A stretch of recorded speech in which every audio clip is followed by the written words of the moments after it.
And welcome to the Rebel Nation Sports Network on a beautiful Friday night. It is time for high school football. It is the season finale from Thompson-Reynolds Stadium at Buddy Anderson Field. Welcome into our broadcast tonight. It's Kurt Bloom along with my broadcast partner, Chad Pelcher.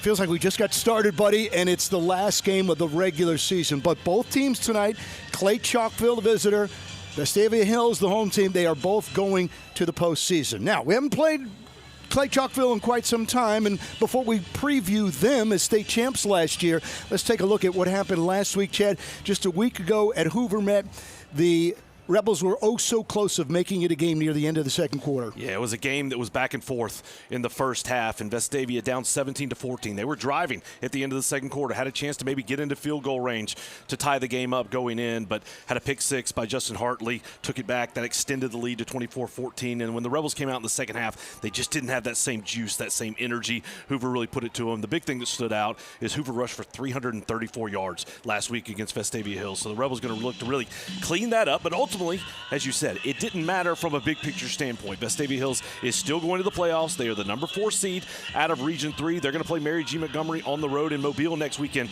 But tonight is a really primer. Get ready against a very high-quality Clay Chalkville team. Yeah, and again, they were the state champs last year. Their quarterback was now with Alabama, Jalen Mbakwe. What do we expect out of Clay Chalkville? What do you see on tape and on paper? This is an outstanding Clay Chalkville team. They're 8-1. Their only loss of the season is to Oxford, who's undefeated. Oxford defeated them in a region game 21-10. That was Clay Chalkville's first loss in 21 straight games. And it's not just winning 21 straight games. Last year, undefeated and a 6A state championship. But they beat Thompson twice in those 21 games, including a 14-13 victory in overtime this year. So this is a team that's used to playing big-time competition. They're coming here on the road to Vestavia Hills. It's going to be no different than a big 7A class, so the Rebels are going to have to be ready. All right, the regular season finale tonight right here at Vestavia Thompson-Reynolds Stadium. We'll take a timeout. We'll be back in just a moment. Lifeline's ministry is necessary because God has ultimately called the body of Christ to manifest the gospel to vulnerable children. We see it beginning in the Old Testament in the Pentateuch. God continues to renew that call over and over and over again to the people. Lifeline, in its role, comes alongside the church with that very narrow specialization to allow the church to live out the mission that the church has been given to proclaim the gospel through orphan care.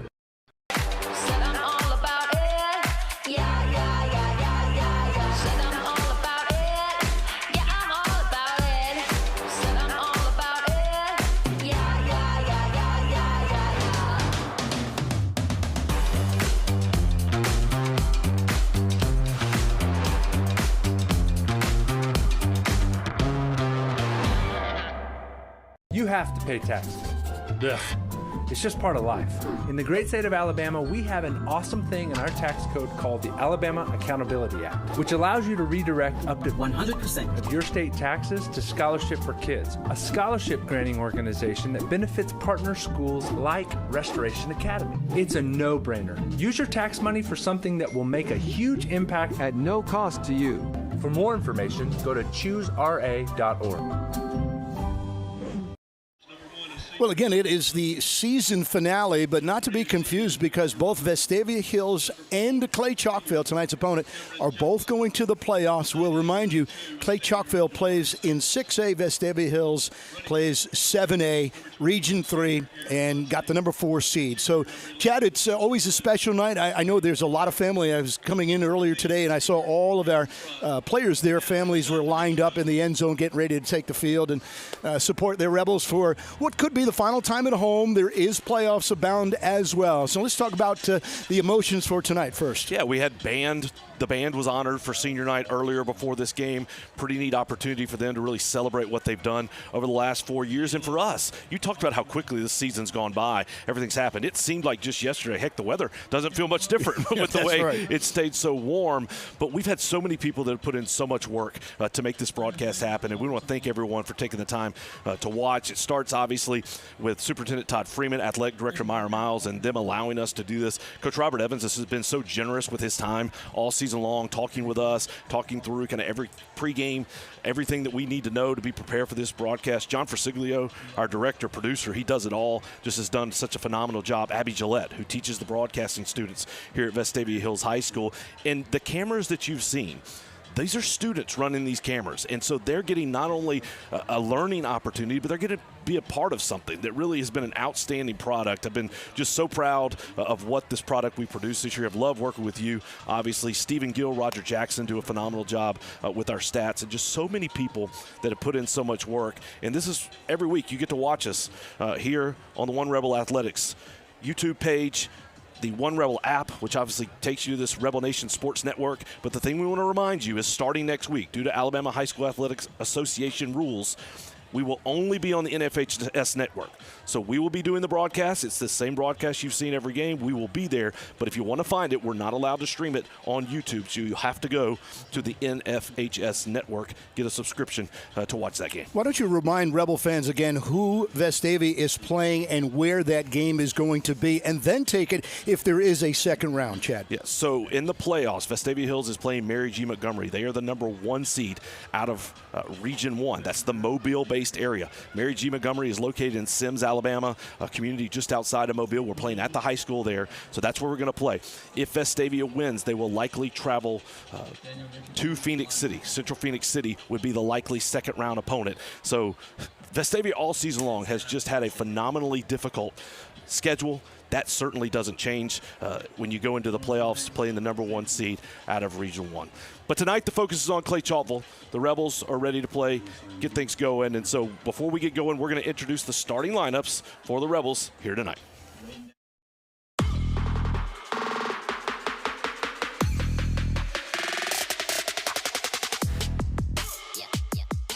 Copeland Styles, offensive line. J.D. Livingston, offensive line. Caleb Boylan, offensive line. Landon Page, offensive line. Pearson Tucker, offensive line. Brady Glenn, offensive line. Eli Rooks, tight end. Carson Mann, wide receiver.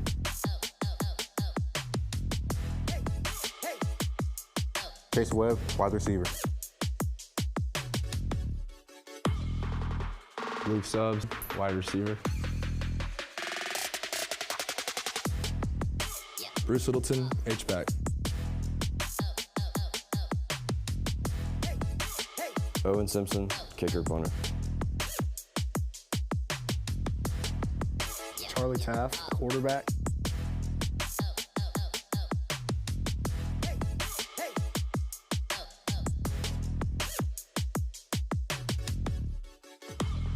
Josh Arendal, D-line. Rush Harper, defensive line. William Plaisance, defensive end. Yates Bannon, edge.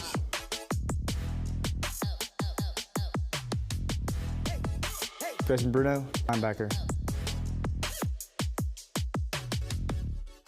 Nick Williams, linebacker. Daniel Richardson, linebacker. Spence Hanna, free safety. Owen Wilbanks, safety. Larry McSwain Jr., cornerback. Leighton Downey, corner.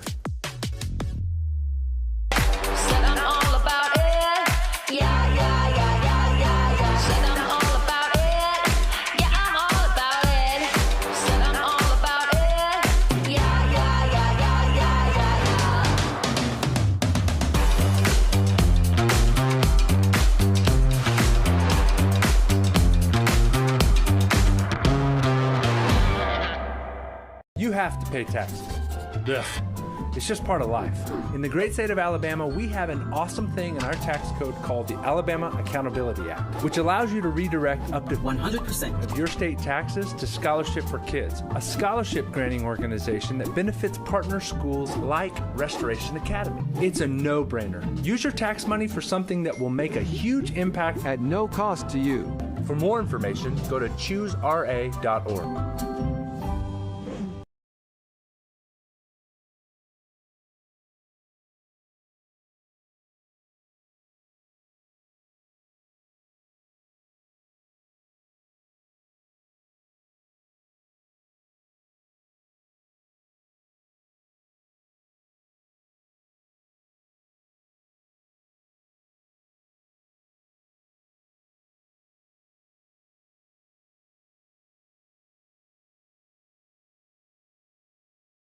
And this is just for the mind. You get the win tonight, and you finish at 500 at 5-5. But really, what number counts the most is what you did in your region play, where the Rebels are 4-3. They secured the 4th slot a couple of weeks ago. Robert Evans, by the way, 3 for 3. 3 years coaching, 3 years to the playoffs. Clay Chalkville, they're 8-1. They're 5-1 in Region 6. At 6A level. Stuart Floyd, Chad, is in his first year, and what a job he has done. As you mentioned, a 20-plus game winning streak that was snapped at the hands of their rivals, the Oxford Yellow Jackets, just 2 weeks back. Coach Floyd has really done a nice job here in his first season. He had been a head coach for 1 season at Mortimer Jordan back in 2021. He was a defensive coordinator under head coach Drew Gilmer, and then when Coach Gilmer moved on to Hoover High School, Coach Floyd was promoted and took that job. But to talk about what he's walking into, in 7 seasons at Clay Chalkville, Drew Gilmer was 81-12. He won 2 state championships. He had 2 undefeated seasons. Just a phenomenal run. Before that, Coach Jerry Hood was there for 7 seasons. He went 75-26. So Coach Jerry Hood, Drew Gilmer, and now it's Stuart Floyd's turn to come and run this Clay Chalkville program that's had such success in the 6A level, to really focus in and talk about even more numbers. Coming into this ball game, Clay Chalkville's defense is only giving up 8.9 points per game. So they've just been really outstanding. Now they've got dynamic players on offense as well, but this is a really stout defensive team.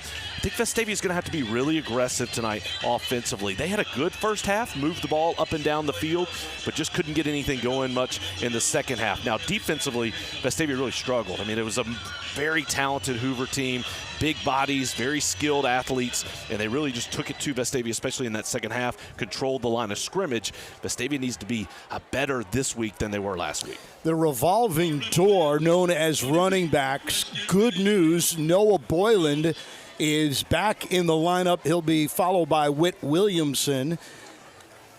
That's the good news. The bad news is you're back losing Jacob Watson. Your middle linebacker is not available. We haven't seen Tonsmeyers, plural, for weeks, and we don't expect to see them. So some good news, some bad news. Update us on the injury front. And the big news tonight from an offensive standpoint, Carson Mann is out after having 71 yards on the ground last week. Carson Purdy, who started the season as the backup running back, missed some time in the middle, came back, threw a touchdown pass last week, but on that play injured his arm or his hand.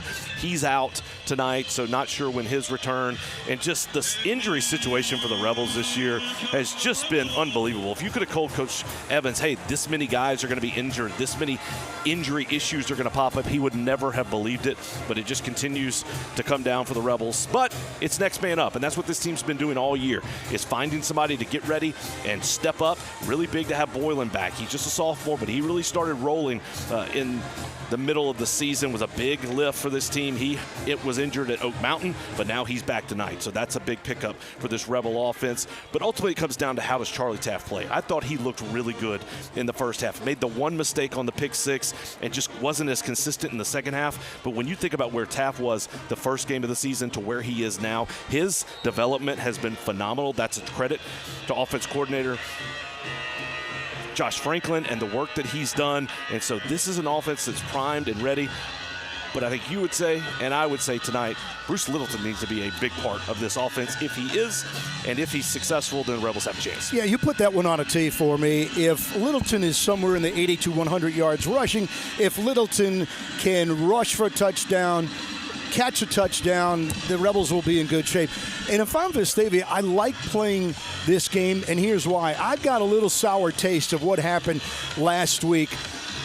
Waning moments of the second quarter, a chance for a tying field goal or maybe to go ahead for a touchdown, the bad interception, and then from there on in, things fell apart. So you get right back on the field. This is the first time these two teams have played since November 10th, 2000. In that game, Chalkville won 31-27. Now, one of the key return guys is Evans, and he's not in there. Instead, it's going to be Chase Webb. Webb above the 20. 25, and he pushes his way to about the 28-29 yard line. So the Rebels on offense first. Let's look at the keys to the game for Vestavia Hills. The Rebels, when you look at what happened last week, what they need to avoid is turnovers. Cannot turn over the ball, have to handle it, and then have to have proper defensive fits. Hoover really was able to spread out the Vestavia defense. Need to do a much better job of being tight on defense, but have to hold on to the ball offensively. That's Littleton in motion. Pass formation, caught. And over the 35 to the 36-yard line, Luke Stubbs has had a pretty good year. Yeah, and those were the keys to the game, brought to you by Aaron Cummings, Alpha Insurance Agent, located on Rocky Ridge Road in Vestavia Hills.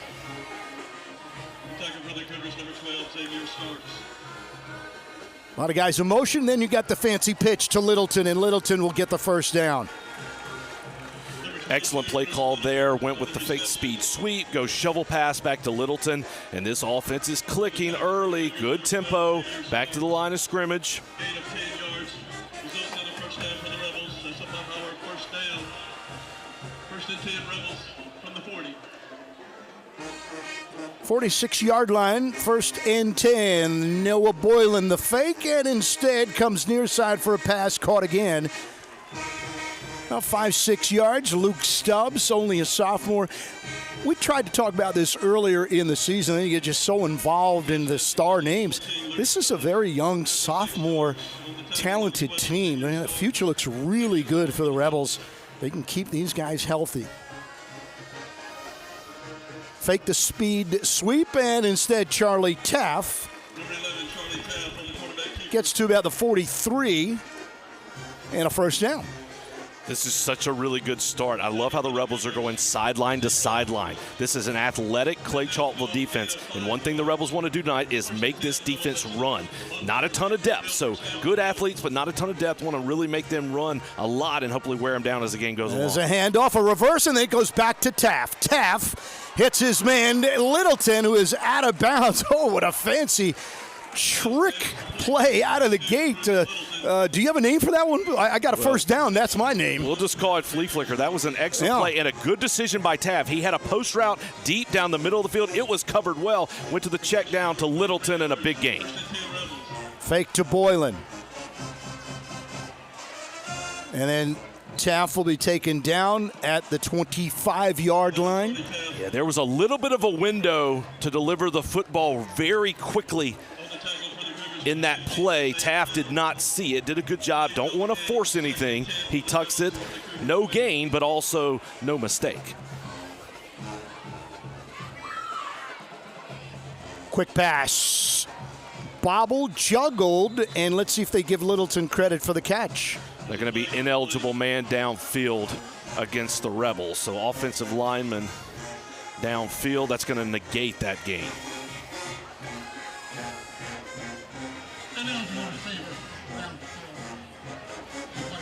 Early in the season, the Rebels moving like they have so far in this first quarter, Chad, but mistakes, whether turnovers or penalties, would usually rear its head against those really good teams, the Carvers and the Auburns and the Thompsons. And let's just see how this plays out. That would have been 3rd and 5 at the 20-yard line. Now you're back 2nd and 15 back to the 30. So while only marked off 5 yards, it's really a 10-yard loss. 2nd and 15 for the Rebels from the Cougar 30.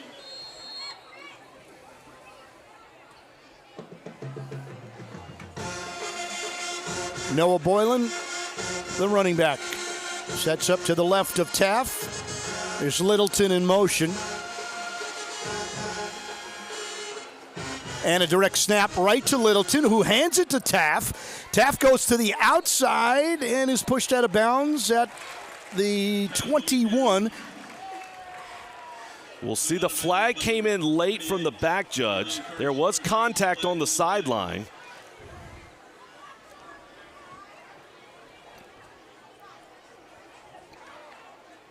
You know I'm not guessing, and you've declared that you're getting out of the guessing game. There you go. Face mask big one against the Cougars, so that's a big penalty there. 15. By the way, do we officially have you out of the guessing game? I just want to make sure, because it doesn't matter. I don't think in my years with you, we're close to 10 together, college and high school. I don't think you've made a mistake, Chad. Well, I have, and that'll slow you down a little bit. The bigger thing is that's a big one right there. I mean, that is a automatic first down, so rather than having a third down opportunity, I think Chalkville just gives the Rebels a first down. Webb on the jet sweep. He'll get inside the 10. Clay Chalkville did a good job that time making sure that did not string out. Play gain 2. Taff, here comes some big-time pressure. Down he goes. And a terrific big-time sack.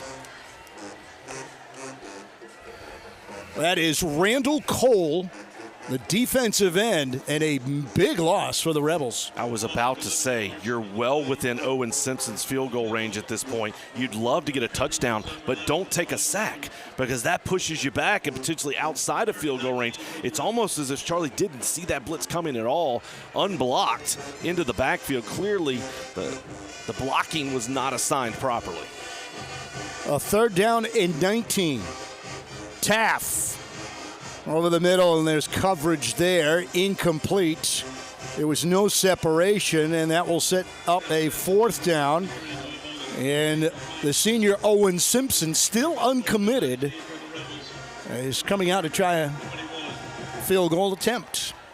And this is going to be just shy of 40 yards. They'll line it up right at the 29. So you go from second down inside the 10 to now a pretty long field goal attempt. If made, it would be the longest of the year for Simpson. He's 4 for 6. Certainly has the height, has the distance, and no good. To the left, wide left. So the Rebels come up empty despite that impressive-looking drive. Looked really good moving the ball up and down the field, especially early in that drive, but just you can't afford unforced errors. You had the illegal man downfield, and then you had just a defensive end scot-free coming off the edge to get the sack. That's what pushed things back, and then Simpson just hooked that one to the left a little bit. So the Rebels fail to score, and now this high-octane Clay Chalkville offense comes onto the field. Led by the quarterback, Aaron Fry. Staying on the ground. About a 5-yard gain. Aaron Osley. 21 Aaron Osley on the carry. On the tackle, number 5, Nate Williams, gain of 4 yards, 2nd and 6. A 4-yard gain for the Cougars. You see their massive line. They are big. And that line pushes the ball carrier short of a first down. So you see Clay Chalkville. Obviously, they watched the tape last week. They saw how Hoover was able to run the football, so they're coming out and trying to run it just like Hoover did last week. Good job by Vestavia forcing the Cougars into a third down situation. And, Chad, you remember most of that running was right up the middle. Really never gained the edge, and I think there's some movement on the Cougars side of things. At least the Rebels think so. False start will cost and make this a different play call. Third and second, 3rd and 7. Will sound like a broken record. We said it when Vestavia had the football. Now we'll say it when Clay Chalkville does. You can't afford to make those silly mistakes and offsides. Now it forces you into 3rd and long. Rebels are showing pressure. Trying to get to Fry, and Fry's pass is wide. There was pressure being put on. So the Rebels defense will force a punt attempt. Just a miscommunication there by the Cougars trying to get that ball to Kumar Robinson. He ran about a 15-yard route The ball was thrown about 10 to 11 yards. So good stop there for the Rebels defense, and Charlie Taff is back to return the punt.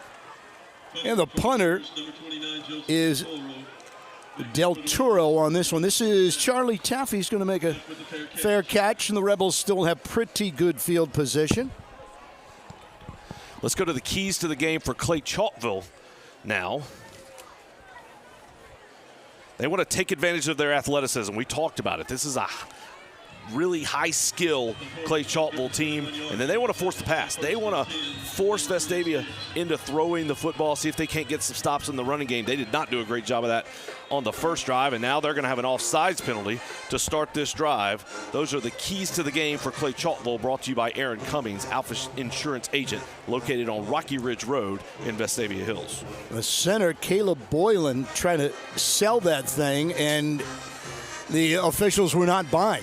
Caleb never moved. He stood frozen, did not move, but that's going to be on the Rebels instead of the Cougars.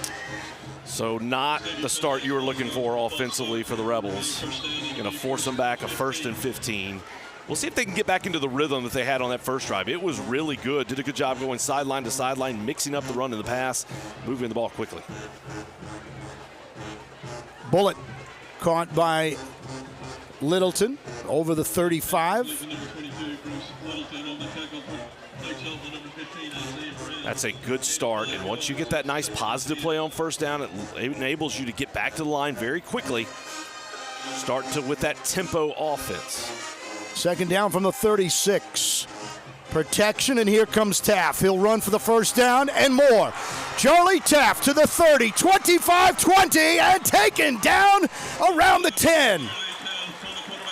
That was a pass play on the call. Taff wanted to go a little bit deep, had a seam route going down the hash. It was covered well by Clay Chalkville, and a great job of Charlie recognizing man-to-man coverage down the field. Linebackers had fled, wide open in the middle. He tucked it and ran. Outside the 10, fake handoff, and Taff this time gets to about the 10, maybe the 9. Nice game for the Rebels. Nice tackle by Randall Cole. He's shown up a couple of times early in this game for Clay Chalkville.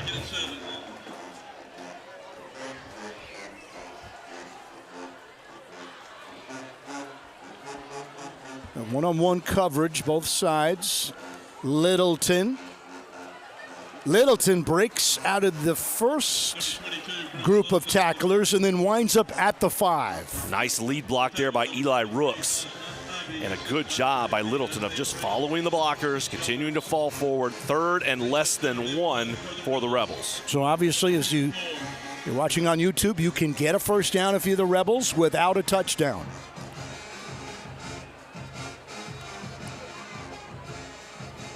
That's Taff going out, and snap over to Littleton. Then Littleton goes to the left side, bulls towards the goal line, and is met at around the 2. Something broke down there.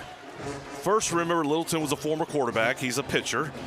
He was going to run kind of the Tim Tebow jump pass. So he lined up in the Wildcat. They sent Taff in motion outside. Littleton appeared to bobble the snap a little bit, and then ultimately nowhere to throw, so he took it. He took a shot. He actually came off the field after that play. But still good enough for a first down, as we talked about. So the Rebels are on the doorstep. About 1.5 yards. Noah Boylan now in at running back, and it is Taff around the left side, and Charlie is in for a touchdown and a 6-0 lead. Nice read by Taff there. Calls his own number, gets into the end zone. 2 really good drives to start this ball game, but this time the Rebels put the ball in the end zone. Well, Taff set it up with a long run and then finishes it off after a great ball fake, by the way, to Noah Boylan. And now Simpson, who has not missed an extra point this year. So we'll take a timeout. We're at Vestavia tonight. You're watching the Rebels on the Rebel Nation Sports Network. In every moment, greatness awaits. For the bold, the visionary, and those ready to take their shot.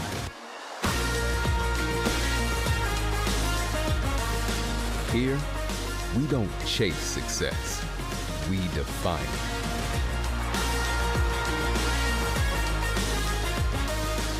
The University of Alabama, where legends are made.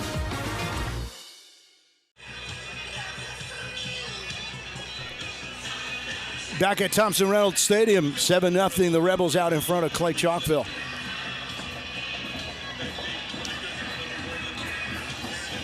Yard and a half scamper by the quarterback, Charlie Taff.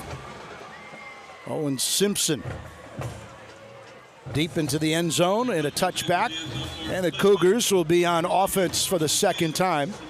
The defending 6A champs. New head coach, however, Stuart Floyd. He was on the staff last year, but this is his first year at the helm. First drive, Vestavia's defense did a really nice job. They were aided by a penalty against Clay Chalkville, which forced them to throw on a 3rd and long. I would expect Clay Chalkville, maybe they take a shot on first down, but they're going to try to establish the run early in this ballgame. Fry connects on a little slant pass out to the 31-32 yard line. Big cushion there by the Vestavia defense. Keep in mind, this is a Vestavia defense giving up about 25 points per game. They've played well. They've kept the Rebels in the game, but they do have some deficiencies in certain spots that was really exploited last week by Hoover. That was Ja'Cory Johnson on the catch. Now to the ground for the Cougars. And so for the challenge for Vestavia defensively is you don't want to leave your corners out on an island, especially when you have better athletes out there at receiver, which means you have to have safety help, which when you have extra safeties defensively, that takes people out of the run game. Sweep, and it goes nowhere. Good job by the Rebels defense. Marlon Compton on the carry. Rush Harper did a really good job of reading that play, getting there to make a tackle. 3rd and long, Mr. Pilcher. 3rd and long for the Cougars, which is where the Rebels want them. Aaron Fry's got a big arm. There's some pressure. He avoids it. Throws it downfield. Got his intended receiver for a long first down. Marlon Compton. And that's a bust defensively by Vestavia. We talked about they have safeties back to give help. They had man with a freight safety back that time and just not in the right spot. Nice recognition. Turned a 3rd and 7 into a first down. And that's one thing Fry has done a really good job of all season long, is understanding where the matchups are and then delivering the football. That time he was very patient, used his athleticism to step up in the pocket, avoid the Vestavia rush, and then deliver a big strike down the field to a wide open receiver. Now on this play, Clay Chalkville has a false start, so they're going to have 1st and 15. Aaron Fry on tape. His athleticism and his speed jump out. Doesn't have the size of some of the other quarterbacks we've seen this year, but he certainly can run. And then he whistles one towards Kumar Robinson. A little bit too hard, coming in hot, as we say. And that was a great example of his athleticism, of his arm, using his speed, get to the outside, almost threw that thing sidearm, just whipped it in there a little bit beyond the reach of his intended target. But a good throw by Fry, a very athletic quarterback. He was on the team last year. He was Jalen Mbakwe's backup. Passing situation for the Cougars. Over the middle, and a one-handed catch. Marlon Compton, a couple of catches on this drive, still short of a first down. 3rd and 7 at the 21-yard line.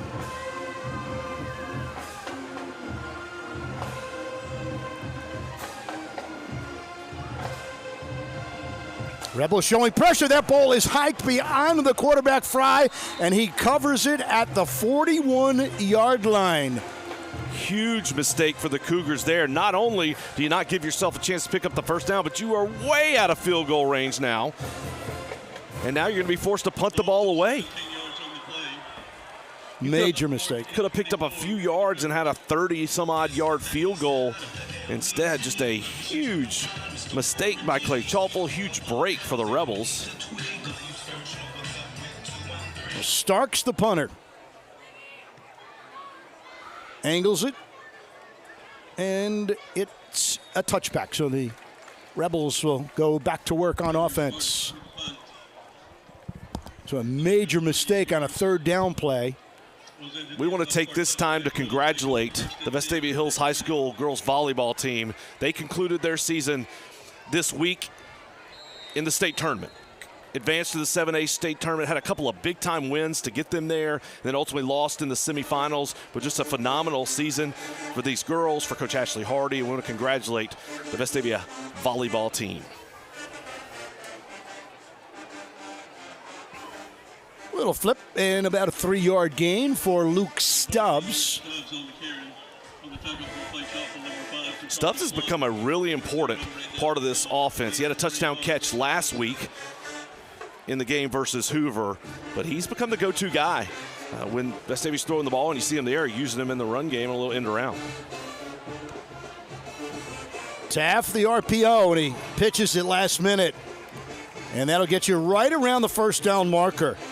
Speed option, and we've seen Vestavia use that speed option the last couple of weeks. That was a dangerous pitch there by Taft, but a great job of getting it to where it needed to go, getting to Boylan to pick up that first down. A new wrinkle to this offense we've seen the last couple of weeks, and well executed once again. Boylan is open, and Charlie, and you know, you actually didn't want to catch that one where. Well, I think that was a lateral. I think that's a lateral, and it is. It's going to be marked. We'll see where they mark it. Looked to me like he threw that ball backwards.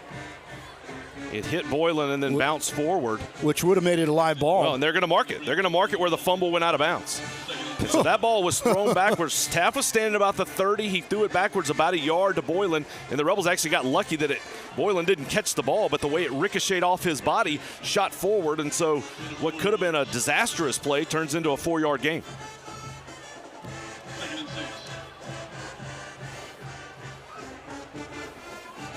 I formation. Littleton. 35-yard line is where Littleton is taken down. And good to see Littleton back in the ballgame. We talked about he went into the tent very briefly after that run down there on the goal line, but he's back. Less than a minute remaining in this opening quarter. 3rd and approximately 5. Stubbs on the outside, Littleton on the near side with him. And they get Boylan as the running back. Nothing there yet. And now a quick flip, and guess what? A first down to Boylan. We talk about the decision-making of Charlie Taft. He was able to make a first down out of that one on the catch by Boylan. I don't think that was the play design. No, I'm not saying it was. That was simply making something happen by Charlie Taft, and great awareness by Noah Boylan. It happened 2 plays before. This time they executed perfectly to pick up a first down. Just use your athleticism. That's going to bring us to the end of the first quarter. Vestavia has looked really good. They lead 7-0. We'll be right back.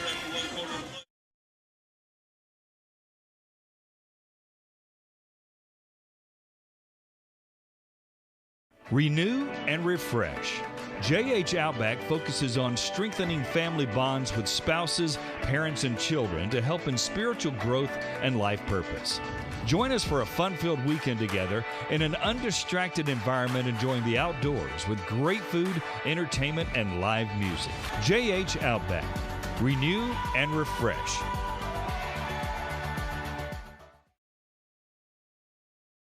A game without a crowd is just a scrimmage. A performance without an audience is just a rehearsal. Without your presence, high school sports and the performing arts aren't possible. Ensure that these essential extracurricular activities continue to enrich the lives of students in Alabama. Purchase a ticket to your local high school's game or performance. This message presented by the AHSAA.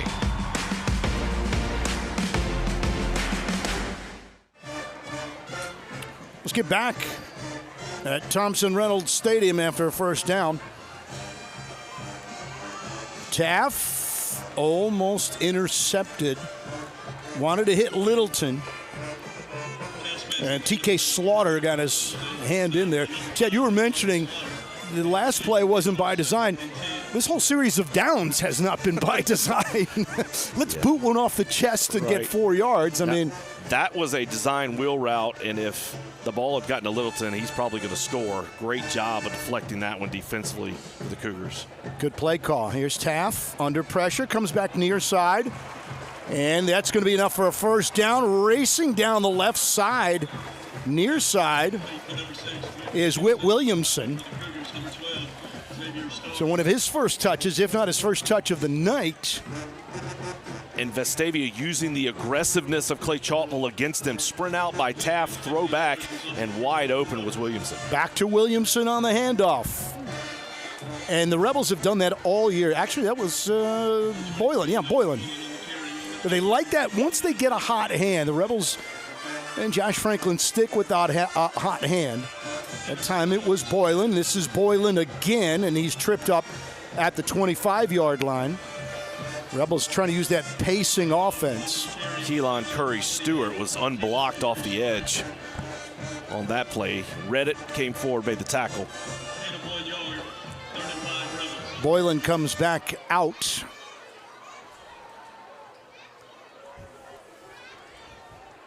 And so they got Littleton in the backfield along with Taff.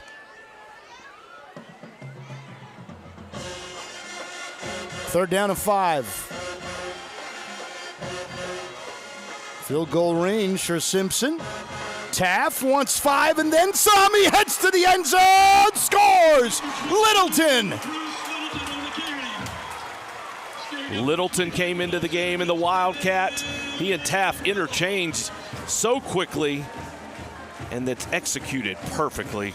Littleton been hobbling a little bit with a knee tonight and throughout the week, but no problem there as he scoots into the end zone.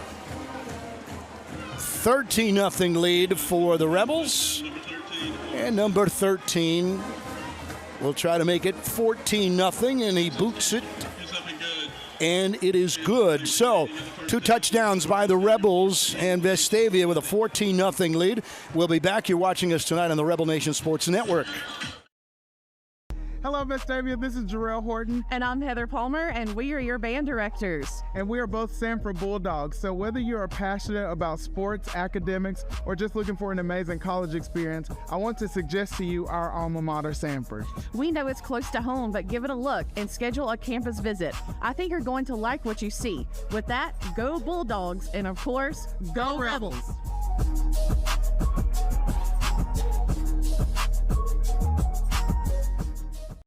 You go back to our telecast at the very beginning. We say to Bruce Littleton has 100 yards rushing or scores a touchdown. Rebels have a really good chance of winning the game. So that was Littleton finishing off the drive. And a returnable kick as the Cougars get out to the 27 and then taken down by Spence Hanna. Hanna doesn't take a down off, just another big hit. One thing Coach Evans told us coming into the season is Hanna was dealing with some little injuries here and there, and you could never notice it. I mean, he just played through them. He didn't take a day off. He just kind of pushed through. Maybe he didn't practice one week. He just kept playing. And one thing Coach Evans talked about is how Spence Hanna is always 100 miles an hour. Doesn't matter what you're doing, where you are, he is going. He said, man, maybe we tone it down just a little bit in practice and save it for the game. But the way he plays, that's why you get big-time hits like that. Aaron Fry and the Cougars down by 14.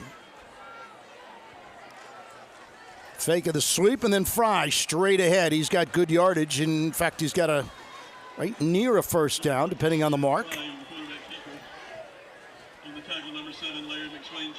Fry is 5'11", 165, and a junior. And it was just short of a first down.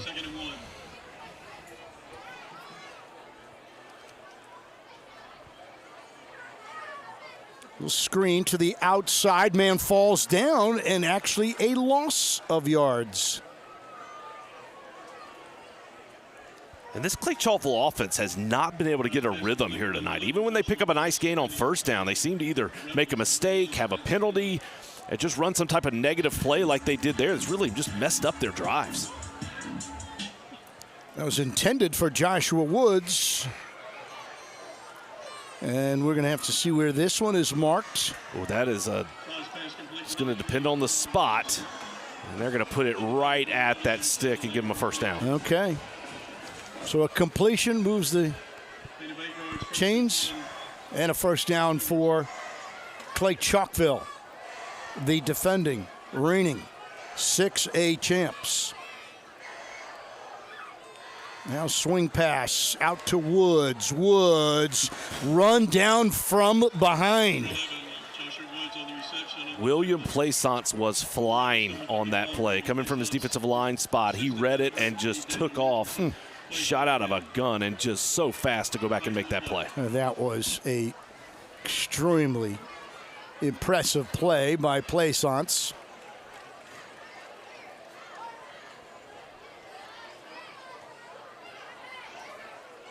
I didn't see a flag. Guys are mulling around as we speak.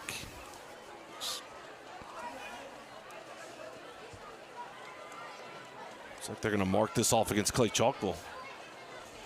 Well, the line judge was moving backwards. Now he stops. And now he stops. What? Vestavia declined the penalty. So there was a penalty against Clay Chalkville. Vestavia has declined it. Vestavia declined the penalty. It'll be 2nd and 10. Second down now. Lost it down on the play. A nice play by Plaisance. Fry got his man again. That'll be a first down. He throws a nice ball, threads that needle very well. Well, Vestavia playing zone defense that time, and that ball was just delivered in between 4 red jerseys, wide open receiver, and a nice throw again by Fry. To Corey Johnson, and stay on the ground that time. Joshua Woods, or Osley rather, Osley 21.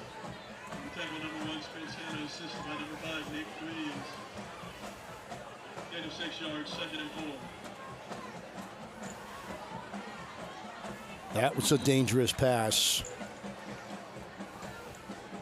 Intended for Kumar Robinson.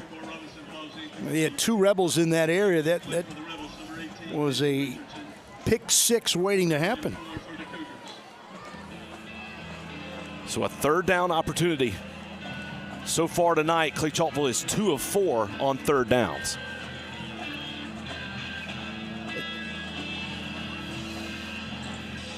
A little over 8 minutes remaining here in the second quarter. There was some movement. There is the flag. The Rebels are pointing towards the Cougars. Another false start against Clay Chalkville, and it feels like every single time they have a chance to do something, they're just running into penalties. That's their 4th penalty for 31 yards, but they've all happened at key times, and I don't think they've had an offensive series without a penalty. Just continuing to shoot themselves in the foot.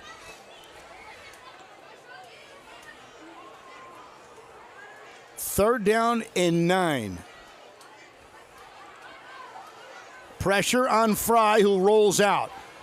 Being chased and just flips it. Great pressure that time by Logan Richter, Josh Arundel as well, as Coach Evans dials up the pressure. Now the Rebels will keep the defense on the field and punt safe as the Cougars bring the punt team on.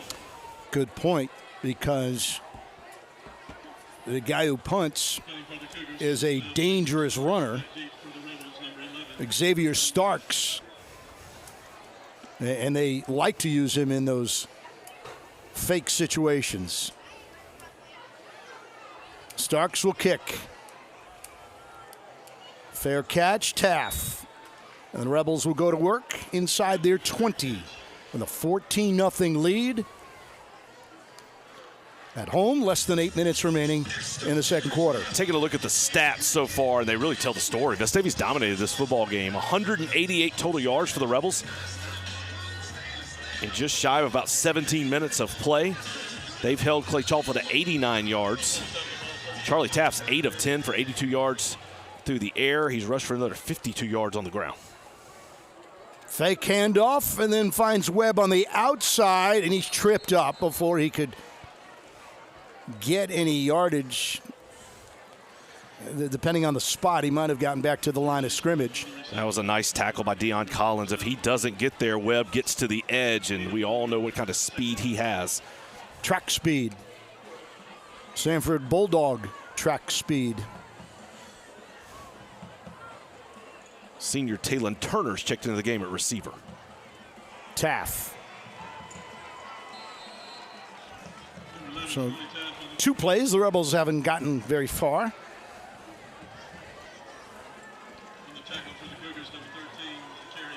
What you don't want here, Chad, is a turnover. Give the Cougars the ball in the red zone if you do. So you might not get the first down. I would look for something safe and sound, 3rd and 10. Yeah, Hayes Hudson now in the ball game at receiver. You're exactly right.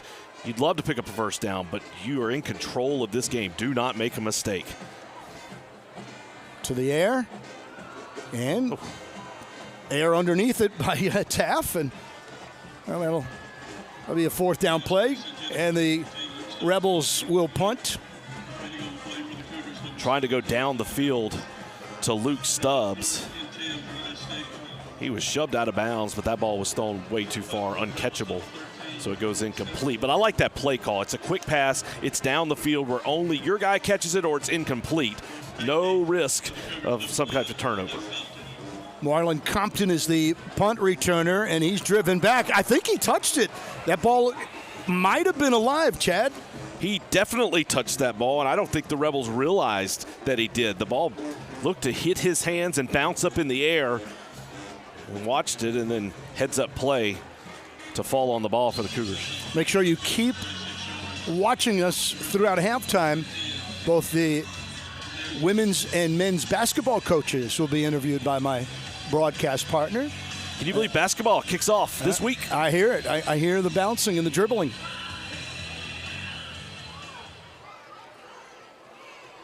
Hand off to Osley. Osley over the 40.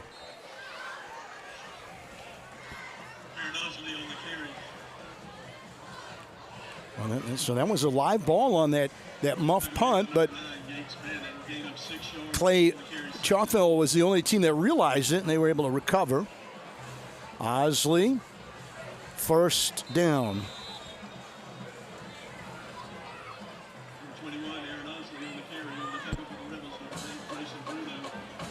Plenty of time remaining here in this 2nd quarter for the Cougars to get some points. Well, it seems like all night long, as Chad has mentioned, they get somewhere and then they either commit a penalty or incompletions, whatever, but there's just been no rhythm. That would be the word. No rhythm to the Cougar offense. Typically when you start a game, you're trying to fill out the other defense. We saw in that first drive, they ran the ball a couple times, picked up 8 yards, then they had a penalty, and then they didn't pick up the first down. I'm surprised they have not stuck with the run game more, especially given what Hoover was able to do against the Rebels last week. Clay Chalkville with a couple guys in motion. Osley gets the handoff, goes straight up the middle. He'll get to the 45 short of a first down.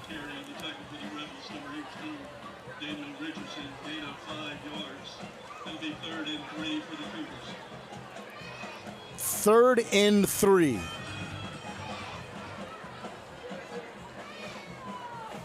And Fry is going to get the first down, looking for more. He's trying to get to the outside, and then a one-on-one move, and it is taken down before.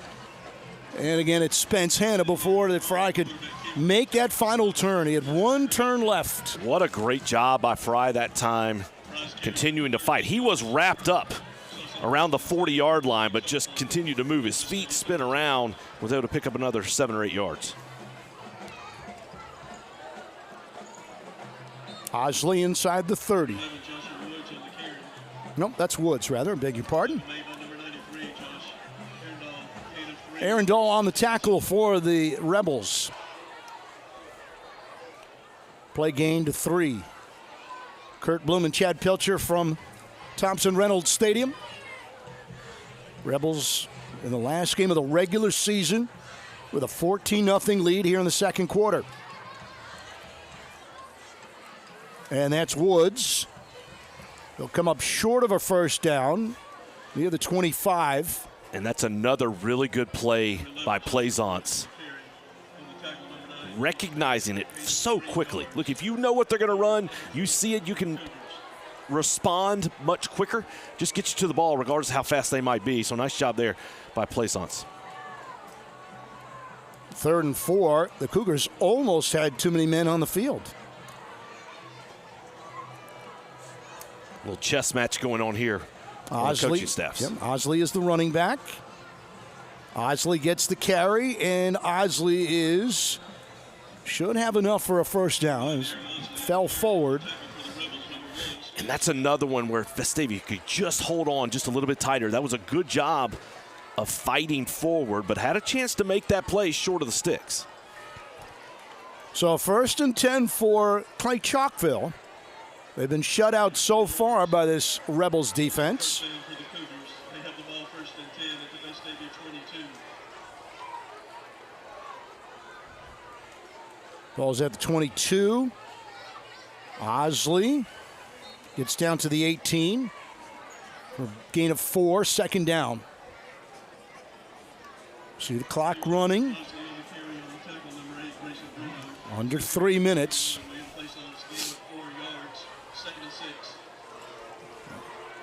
Fry might have been a busted play, and he gets busted at the 20. Chatty tried to find someone to hand it off to, and no one was there. Certainly a busted play. He went right. Everybody else went farther right. And there was nobody there to give the football to. Fry just uses his athleticism to fall forward and pick up something so it stays a 3rd and manageable. But you're right, that did not go according to plan. Well, again, it slows down their own tempo. Now a 3rd down and 6. Rebels looking for the stop. Whistle will blow this play dead. And it looks like a timeout. And we'll take one here as well, Chad. The Rebels 14, Clay Chalkville nothing. You're watching us tonight on the Rebel Nation Sports Network. Renew and refresh. JH Outback focuses on strengthening family bonds with spouses, parents, and children to help in spiritual growth and life purpose. Join us for a fun-filled weekend together in an undistracted environment, enjoying the outdoors with great food, entertainment, and live music. JH Outback. Renew and refresh. Renew and refresh. It'll be a 3rd down for the Clay Chalkville Cougars. They have not scored. Spouses, parents, and children. And they need 6. And the one thing about this drive is we'll see if Clay Chalkville puts points on the board, but more importantly, it's not been a quick strike situation. It's been forcing them to go down the field, take their time. And so the big plays have been avoided by this Rebel defense. I'm wondering if this is 2-down territory for Clay Chalkville. I don't know if a field goal is going to do them good. Down by 14. Osley, and he should have enough for the first down, although when I look now at the chains, it's closer. And that's the 3rd or 4th play where they have had a opportunity to convert a first down and have been just shy of the sticks. This time they're going to say they did not pick it up. How about that? I think this is an easy go for it. This is inches. It might be an inch.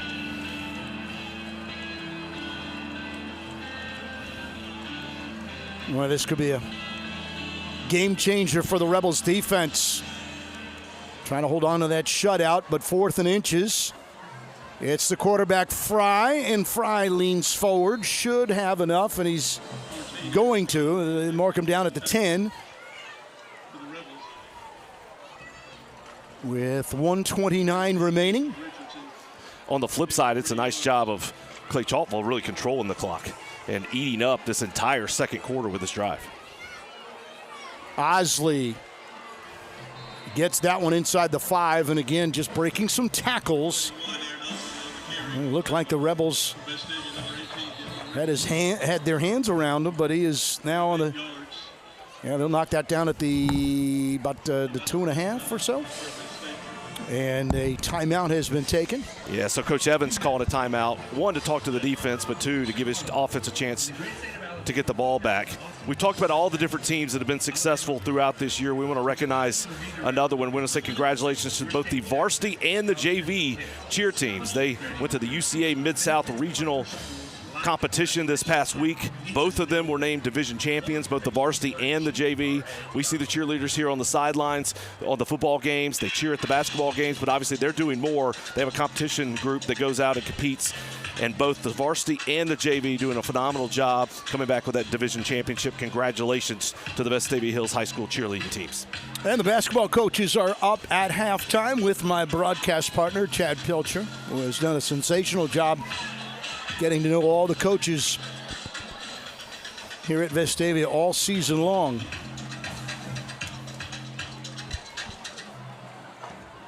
.107 remaining here in this second quarter. About 2.5 yards to go for a touchdown. Fry, handoff, and it's jump cut right there, and in is Aaron Osley.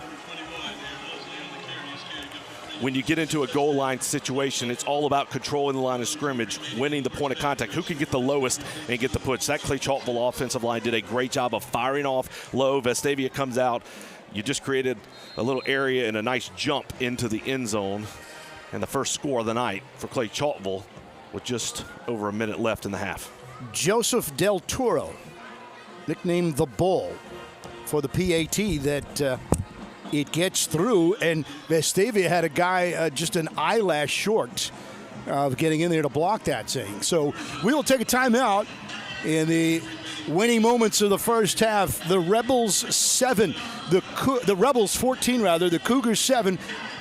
We'll be back as you're watching high school football on the Rebel Nation Sports Network.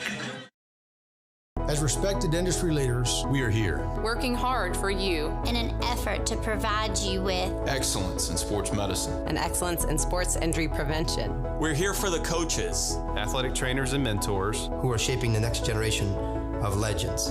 We are here to help keep your kids and family safe and healthy. We are here for you, aggressively pursuing victory over injury.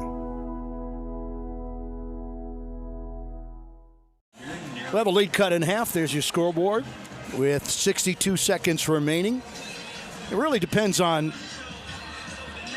the return of the kick of what you do in terms of your last 62 seconds. Vestavia only has one timeout left, so we'll see what they do. Now, on the flip side, Clay Chalkville has all three, so theoretically they could get stops and then use their timeouts and potentially get the ball back. That's a short kick, returnable, but a fair catch called, and so the Rebels will start at the 31.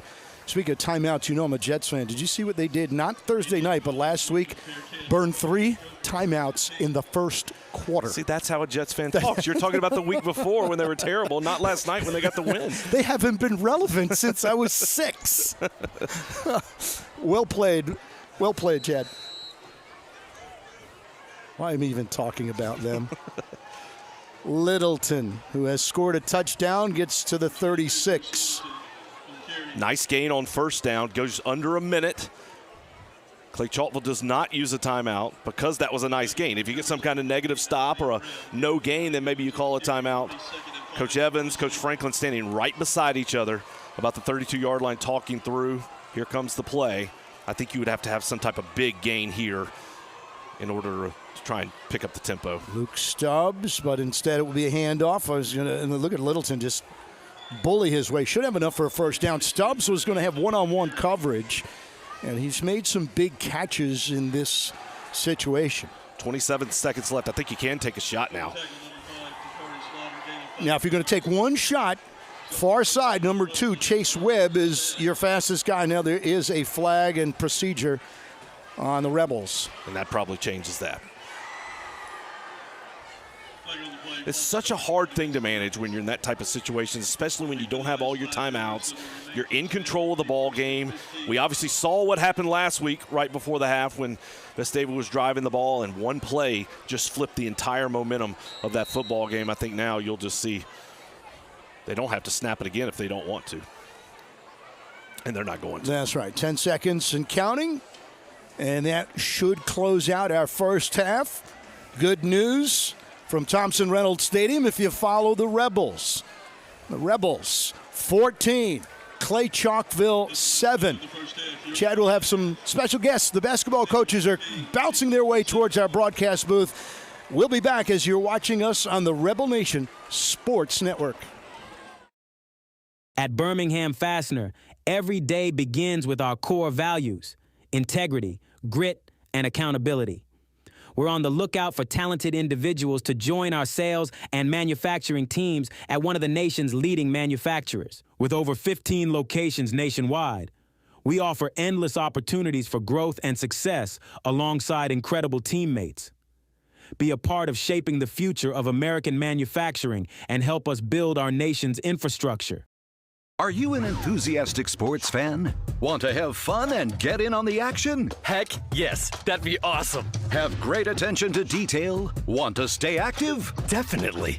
Want to give back to the student athletes in your community? Obviously, yes. Then you'd make an excellent high school sports official. We need more officials in Alabama, because with no high school officials, there are no high school sports. Sign up today at highschoolofficials.com. Renew and refresh. JH Outback focuses on strengthening family bonds with spouses, parents, and children to help in spiritual growth and life purpose. Join us for a fun-filled weekend together in an undistracted environment, enjoying the outdoors with great food, entertainment, and live music. JH Outback. Renew and refresh.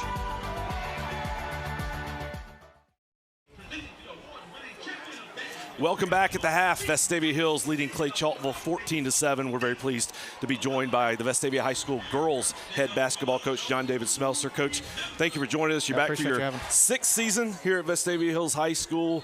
Talk about kind of the preseason. You're kicking off November 7th. It's time to go. Yeah, we're ready. We have 2 hours a week now in the off season, so we've been going now almost 12 weeks. So my girls are getting tired of going against each other. We have really competitive practices, and they get after it, and they're ready to put the same color jersey on now, and we're ready to play. So I've watched you play a little bit. It's a fast pace.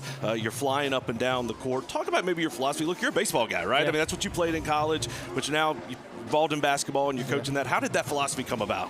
Well, I grew up in a basketball family. My mom was a coach at Alabama when I grew up, so I was around the game forever. Since I could walk, I had a basketball in my hand. So something I've always loved, and basketball has changed so much over the years. And my philosophy, the most aggressive team usually has the advantage. So we try to have teams play on our terms, and that's fast-paced offensively, and then defensively apply a lot of pressure. Try to force teams to take shots we want and not get what they want. So that's how we play. It's fun. It's a fun way to play, too. The girls love it. I think our fans love it. I think our community needs to come out and, take a look, because I think, if people show up, they'll see that it's a good product and it's fun. So. Well, and that's a great point. This is a great group. Being involved in youth girls basketball, talking to guys like Wes Gaylord and Nick Masden. I've heard them talk for a long time about this group of girls when they were freshmen and then sophomores, and now this group is seniors. You've got Sarah Gordon, who's committed to Penn, but you've got some really talented girls on this team. Yes, 6 seniors. A lot of them have been playing for 5 years for me, so in this program. So a lot of experience there.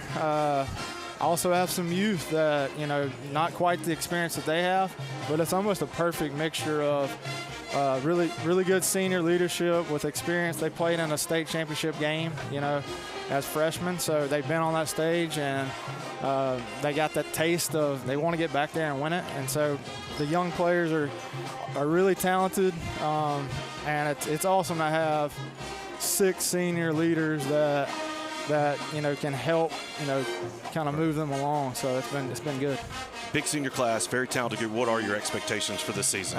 We want to be the best team that's ever put on a jersey here. So, I expect that, and our girls believe that, and that's the vision. So, I'm expecting to be the best that we've ever put out there. Your season begins on November 7th. If you're out there, if you're interested, you can go to the One Rebel Athletics website to check out the schedule. But come out and watch this talented girls basketball team. We're looking forward to the season. Appreciate you being here. That's Vestavia Hills girls head basketball coach John David Smelser, and we'll be right back. At Birmingham Fastener, every day begins with our core values: integrity, grit, and accountability. We're on the lookout for talented individuals to join our sales and manufacturing teams at one of the nation's leading manufacturers. With over 15 locations nationwide, we offer endless opportunities for growth and success alongside incredible teammates. Be a part of shaping the future of American manufacturing and help us build our nation's infrastructure. Are you an enthusiastic sports fan? Want to have fun and get in on the action? Heck, yes. That'd be awesome. Have great attention to detail? Want to stay active? Definitely. Want to give back to the student athletes in your community? Obviously, yes. Then you'd make an excellent high school sports official. We need more officials in Alabama, because with no high school officials, there are no high school sports. Sign up today at highschoolofficials.com. Renew and refresh. JH Outback focuses on strengthening family bonds with spouses, parents, and children to help in spiritual growth and life purpose. Join us for a fun-filled weekend together in an undistracted environment, enjoying the outdoors with great food, entertainment, and live music. JH Outback. Renew and refresh.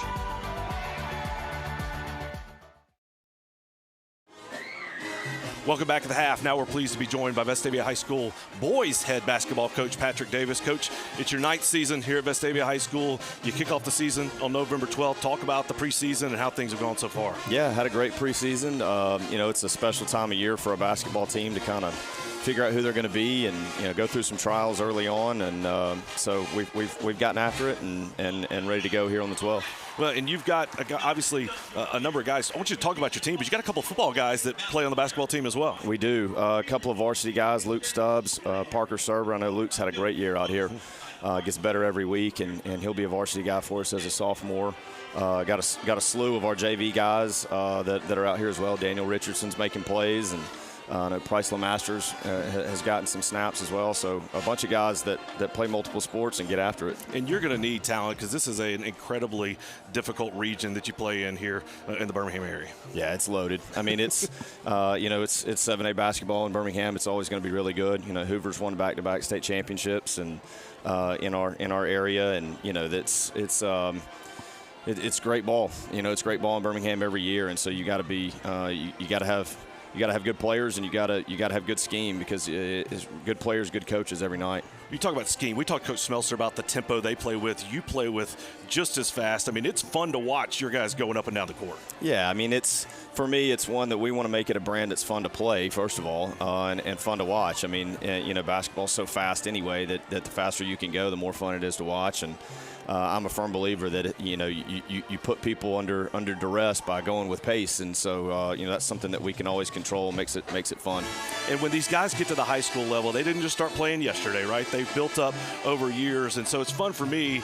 I've got to watch your son, my nephew, play at the middle school level. It's just building a complete program, and that's what gives you an opportunity when you get to the high school level. Yeah, we try to invest a lot at the young ages through camps and coaching clinics for OTM coaches and rec coaches, and so it is a lot of fun when you see kids that came to your camp as a second grader and then end up playing for you at the high school. It's what high school sports is about. It's a community thing, and you want to build it from the bottom layers all the way up.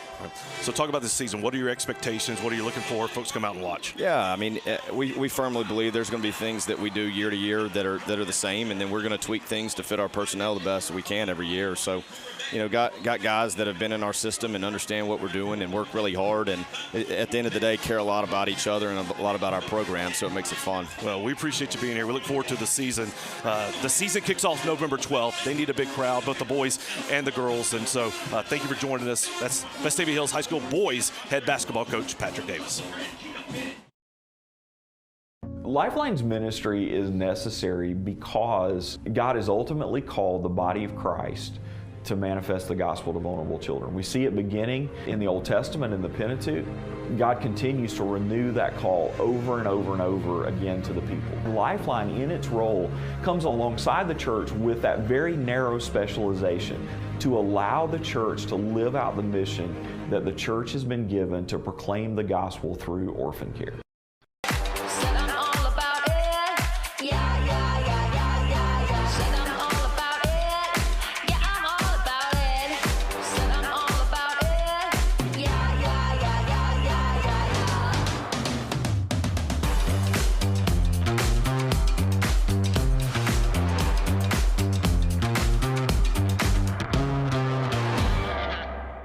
You have to pay taxes.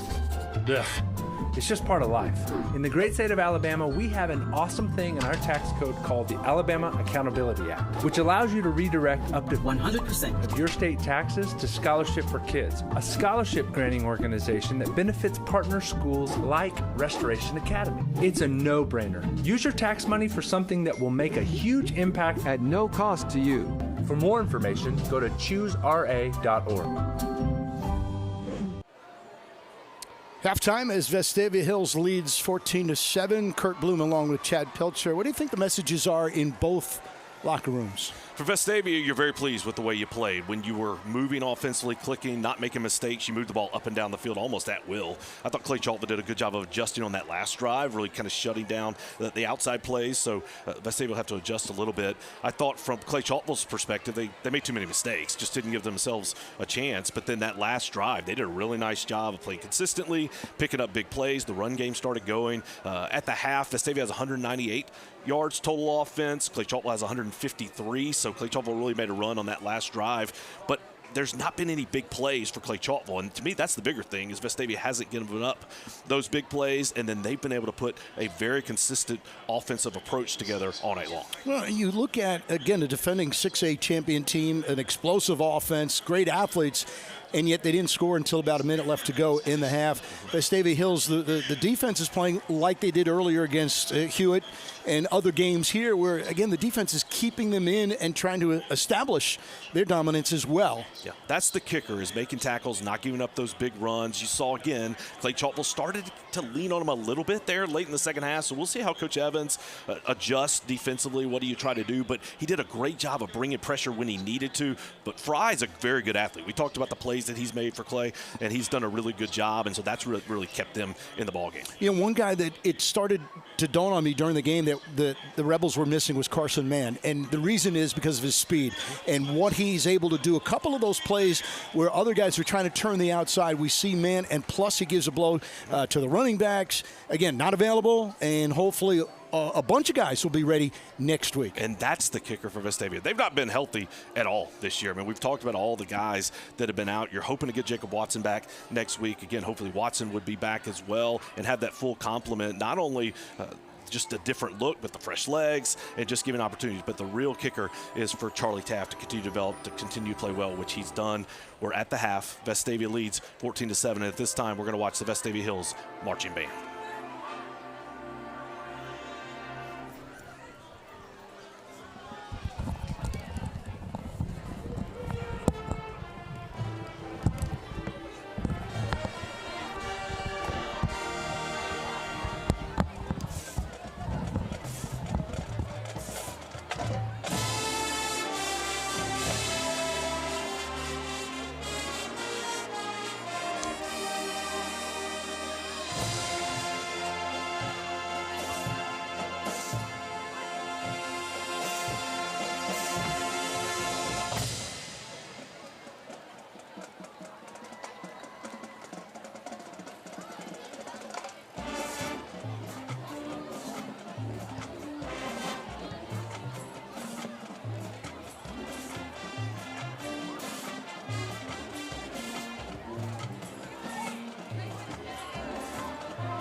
It's Vestavia Hills High School Marching Band at the half. Vestavia leads Clay Chalkville 14-7. We'll be right back.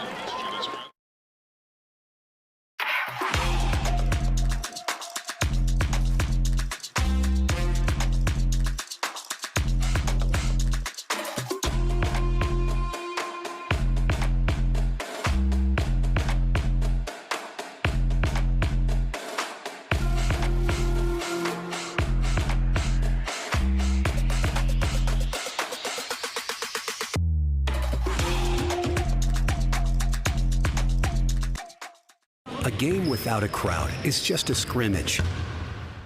A performance without an audience is just a rehearsal. Without your presence, high school sports and the performing arts aren't possible. Ensure that these essential extracurricular activities continue to enrich the lives of students in Alabama. Purchase a ticket to your local high school's game or performance. This message presented by the AHSAA. At Birmingham Fastener, every day begins with our core values: integrity, grit, and accountability. We're on the lookout for talented individuals to join our sales and manufacturing teams at one of the nation's leading manufacturers. With over 15 locations nationwide, we offer endless opportunities for growth and success alongside incredible teammates. Be a part of shaping the future of American manufacturing and help us build our nation's infrastructure. Lifeline's ministry is necessary because God has ultimately called the body of Christ to manifest the gospel to vulnerable children. We see it beginning in the Old Testament in the Pentateuch. God continues to renew that call over and over and over again to the people. Lifeline, in its role, comes alongside the church with that very narrow specialization to allow the church to live out the mission that the church has been given to proclaim the gospel through orphan care.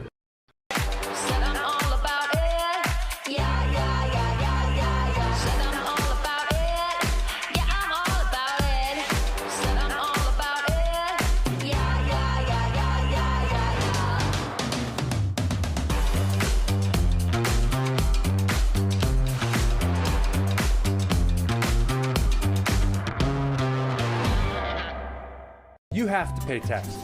Ugh. It's just part of life. In the great state of Alabama, we have an awesome thing in our tax code called the Alabama Accountability Act, which allows you to redirect up to 100% of your state taxes to Scholarship for Kids, a scholarship granting organization that benefits partner schools like Restoration Academy. It's a no-brainer. Use your tax money for something that will make a huge impact at no cost to you. For more information, go to choosera.org. Vestavia with a 7-point lead at the break, 14-7.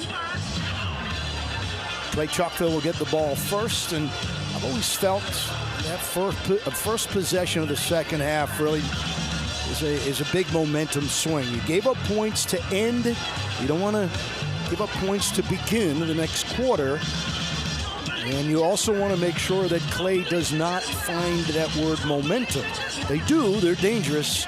You got to keep reminding everybody they won 6A last year, and they're going to the playoffs again this year. It's a very talented team. It's a team that can really make a play very quickly. So you're exactly right. Vestavia's defense needs to come out, play well. We talked about last game. You don't want to talk about it too much, but the reality is Vestavia had a chance with the ball at the end of the first half to put points on the board. They failed to do so and instead do a pick six that led to 7 points for Hoover. But Vestavia got the ball. And if you get the ball back, can you go score? Can you get yourself right back in it? But they did not. And so, to your point, it is critical, the first possession of the half. What can you do? It sets the tone for the remainder of that half. And so this Rebels defense will have an opportunity to go down, make a play, and then get the offense back on the field, because Vestavia's offense did some really good things in the first half. Obviously, 2 scores, which is what gets us to where we are right now. But for Vestavia, there's no drastic changes here in this second half. You want to adjust a little bit defensively, maybe mix it up a little bit offensively to respond to the changes made by this Clay Chalkville defense. But just a really well-played first half against a very good football team for Vestavia. So Stuart Floyd in his first year as head coach of Clay Chalkville. Halftime message has been delivered. Vestavia will kick off the second half of play.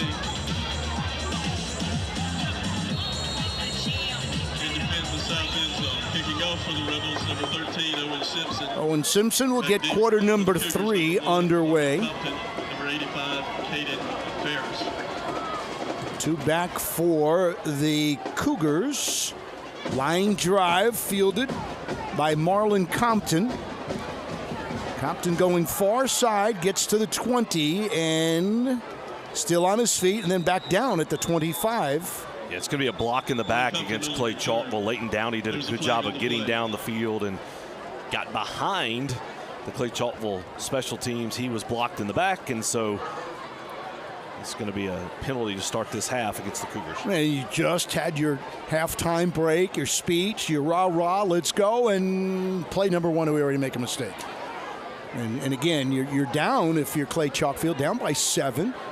We're going to have decent field position prior to this penalty, but this is going to put them inside the 20.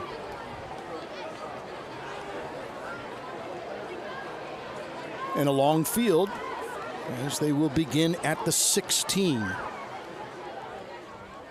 Aaron Fry and the offense back on the field for the Cougars. The Cougars from their 16. 1st and 10 at the 16. Single running back.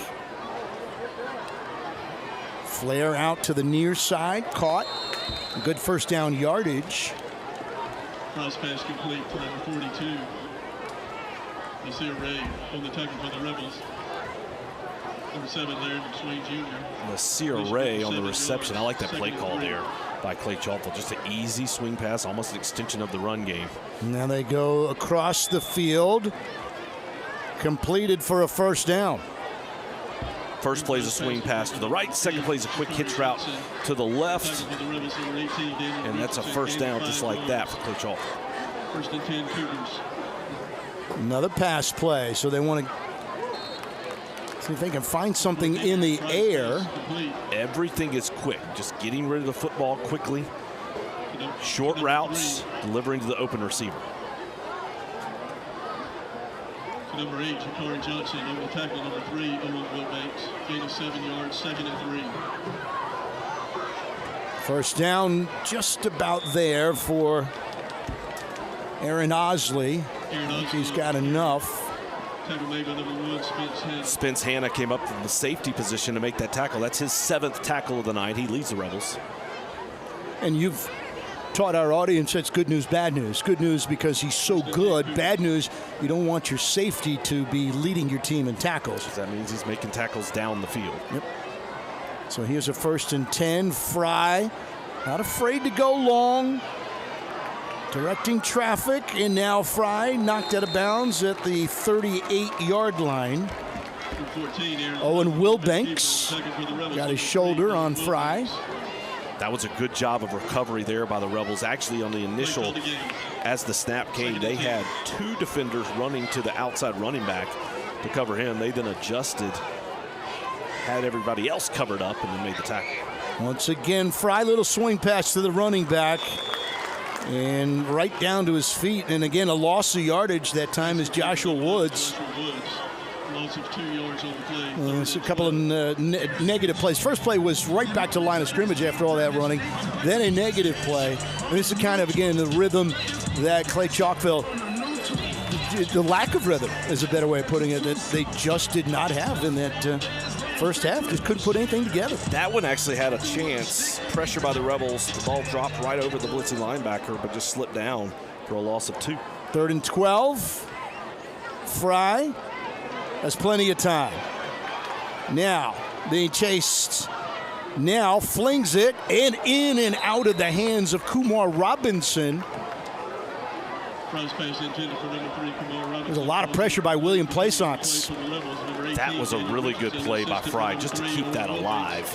And the Rebels actually came off of the receiver, had him open, but just really fortunate that Robinson dropped the football.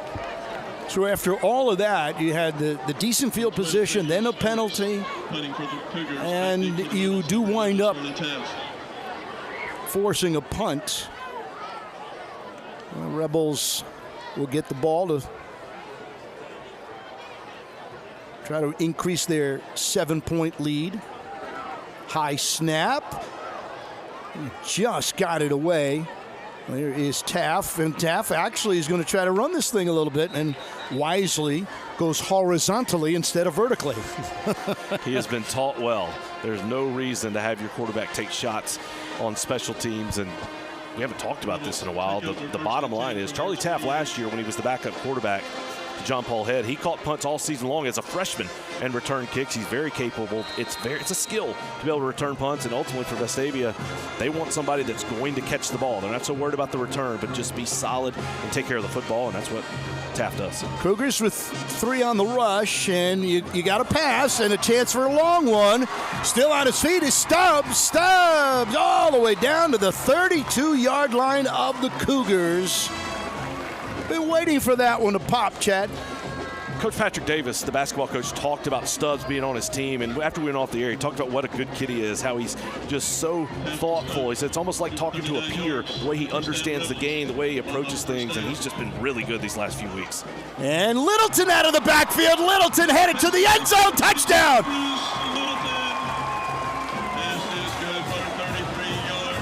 We've seen Littleton on the wheel route coming out of the backfield at least 3 times tonight.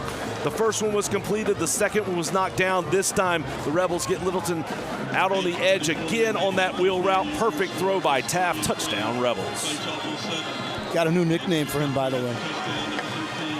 His first name is Bruce. The only other Bruce I know would be the Boss. That'd be a pretty boss nickname for Littleton. 21-7. The Rebels out in front. You're watching us tonight on the Rebel Nation Sports Network. Renew and refresh.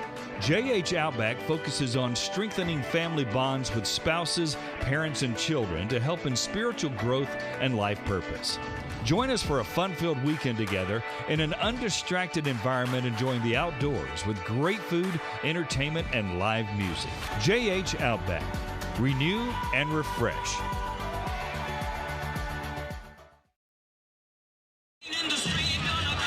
Well, if we had a vote for MVP, it no doubt would go to the Boss, 22, Bruce Littleton. Scores his second touchdown of the night and gives the Rebels a 14-point lead for the second time.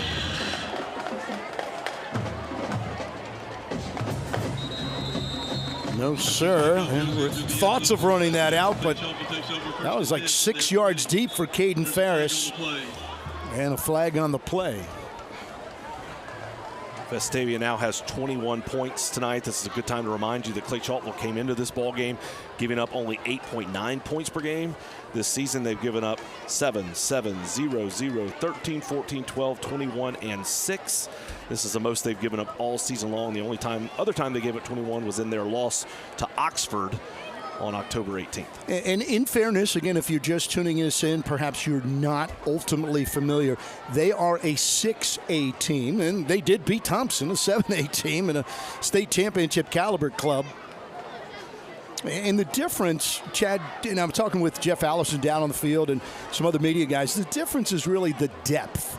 The first team, second team, what does that flag mean there? We surrender? So they threw a flag, but then they're going to wave it off. I did not see what the foul was, but a nice job by the officials talking it through, and hopefully they got it right. So we're talking about the depth, and that's the biggest difference between a 7A and a 6A club. You see, especially at the running backs, how many guys that the Rebels are able to use. Here's Fry under some pressure, finds a man who goes down, and he's had trouble with his footing all night long. Joshua Woods. That's about the third or fourth time that we've seen a Clay Chalkville player slip down while trying to make a cut. And several of those have been on passes out on the edge, the swing passes where they're trying to cut and get upfield. They've gone down, and it's killed the play right there. So no gain on that first down play. That just got right back to the line of scrimmage.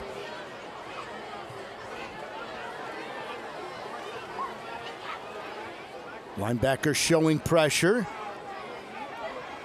There goes Fry to the far side. And he's going to start to run. He's got enough for a first down and more. And Fry just short of midfield after a scramble and a run. That's the first time we have seen Fry just take off.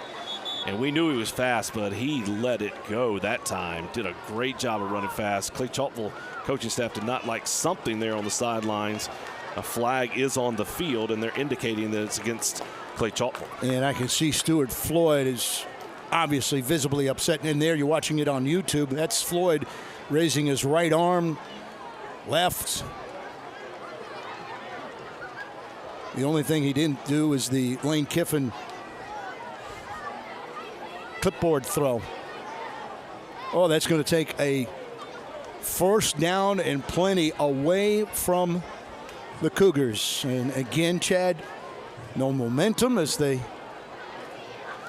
bite themselves. It's a holding call. They're going to actually call it down the field at the end of that run. So the result of the play still will be a first down, but instead of being out near midfield, they're going to be back at the 37. Well, they were near midfield, like you mentioned, almost plus territory, so back in their own territory. And that was just making something happen. The Rebels actually did a pretty good job of defending that play down the field, but then Fry just tucked it and used his speed to pick up that big gain. Osley gets the carry, and he's got some room to run.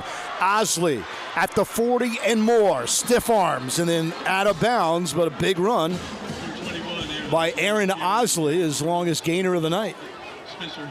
That time, the Clay Chalkville offensive line just got an incredible push. There was no one there. They also got up to the second level, got onto the linebackers, and a big run, big space for Osley. He took advantage of it, gets up to the 30-yard line. They like to go on that right side, and there is some room on that right side. The right tackle is Antonio Powell, who stands in at 6'4", 340 pounds. Going back to what we talked about, Spence Hanna made that tackle again. He now leads the team with 9 tackles. The second most tackles tonight, Owen Wilbanks, the other safety.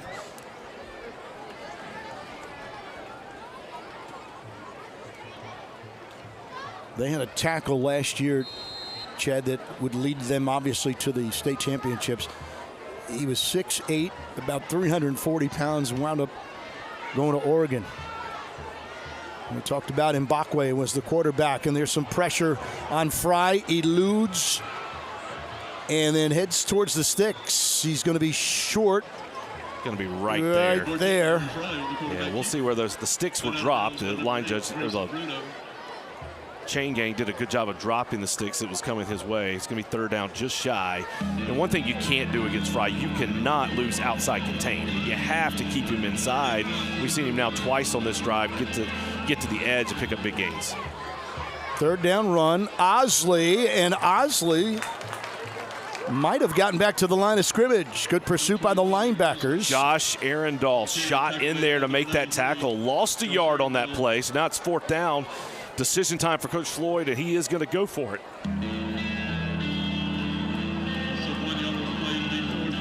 So big play in this ball game. The Rebels have a chance to get the ball back. Osley, the running back. Typically the runs go to the right. To the left this side for Osley, and he's able to make the turn and get that first down. About 3, 4, maybe 5 times, Chad, tonight the Rebels have gotten a hand, a chance to tackle to prevent that first down, and just can't finish. Did a great job of getting into the backfield, but lost contain again. Inside the 10 now. So a 5-yard gain on first down. Clay Chalkville can get a first down just inside the 4-yard line.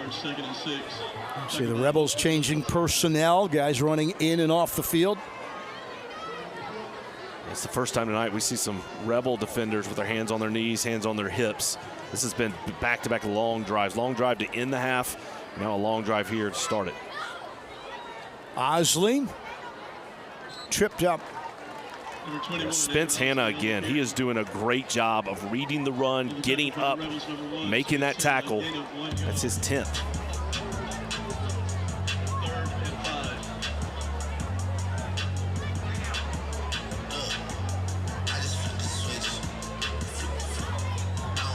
So Joshua Woods comes back in as the running back. Osley is out. I don't think we've seen both of them on the field at the same time. This is a 3rd down. Across the middle, that's too high. Man, so now you got that same decision, Chad. 4th down. I think you kick it here. You're a little bit long on the yards to go, don't you think? And they're going to bring the kicker on for this attempt. Had an opportunity in the backfield. There was some open space. He was trying to get that ball to Robinson, but just let it sail a good 5 feet over his head. About a 26-yarder for Joseph Del Toro. He's a good field goal kicker, too. So the Cougars want 3. Little high snap, and then it is blocked. And picked up by the Rebels. And then you get a little horse collar. I don't know if there'll be a flag there, but the Rebels come up big on special teams. Looked to me like Leighton Downey got into the backfield. It was a high snap. Took a little longer than normal to get that ball down, and a big play. That's why you have to play hard in the special teams. Great job rushing hard, got into the backfield, got your hands up for the block. And Clay Chalkville, after that long drive that ate up 5+ minutes on the clock, they get 0 points. Taff and Littleton back on the field to play. Littleton with a pair of running back or a pair of touchdowns. Now this is going to be a Wildcat, and Littleton will run himself and gets to just about the 20. It's hard to believe that when you look at Littleton and what he has done this year, this guy's going to play college baseball, not football. I mean, with all the local schools in this area, love to have a guy of his size and his ability and versatility, but he's committed to baseball. He could certainly play football if he wanted to, but I think that speaks to how good he is at baseball. Here's a little pitch. 3rd down. Should be a 3rd and short. Luke Stubbs. A little end around. This would be a huge conversion if the Rebels could pick up this 1st down and extend this drive. You've got momentum. You just kept them off the field. Your defense was out on the field a long time that last drive. Quick pass caught. Stubbs. 1st down.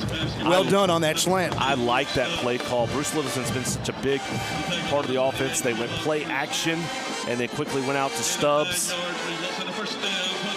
And you see so much misdirection throughout. You've seen some play action and then you wrote the shovel pass, but that time they go play action. It's essentially an RPO with a quick slant and a completion to Stubbs.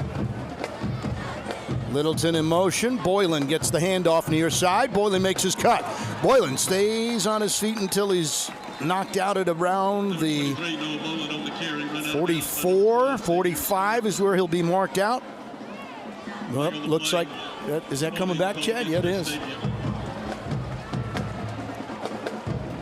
Man, that was a 9-yard gain on 1st down.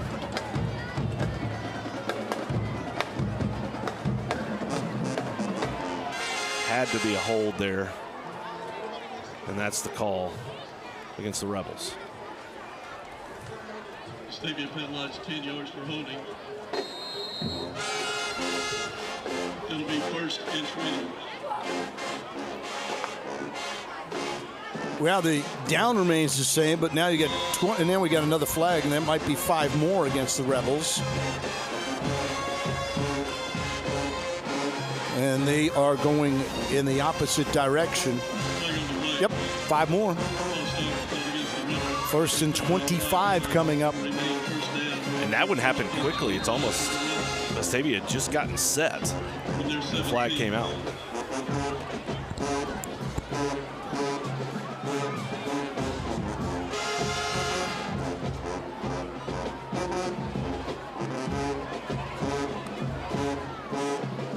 Fake to Boylan over the top. And then a little too far for Stubbs. And Stubbs had a step. Yeah, had one-on-one coverage out on the edge. like that matchup. Last year you talked about Mbakwe playing quarterback for Clay Chalkville. Obviously he's playing cornerback for Alabama, returning punts. He would play both ways. So you'd see him play quarterback, then he'd go in on defense, just a shutdown corner. He was a lot of fun to watch. The two fastest guys I've ever seen on a football field, Kyler Murray of now Arizona, and then Jalen Mbakwe. Taft to the air, caught. That's a first down. They liked it the first time. They went back to it the second time. The first one was thrown a little bit too far outside. You said the Stubbs got behind the defender. He did it again. That ball was perfect by Charlie Taft, and a great job by Luke Stubbs of concentrating, using his hands to catch the football, then staying in bounds for that big first down. Wow, you were 2nd and 25 and converted against a excellent defense, no less. So the ball near midfield, backwards pitch, and first yard running right there for Noah Boylan.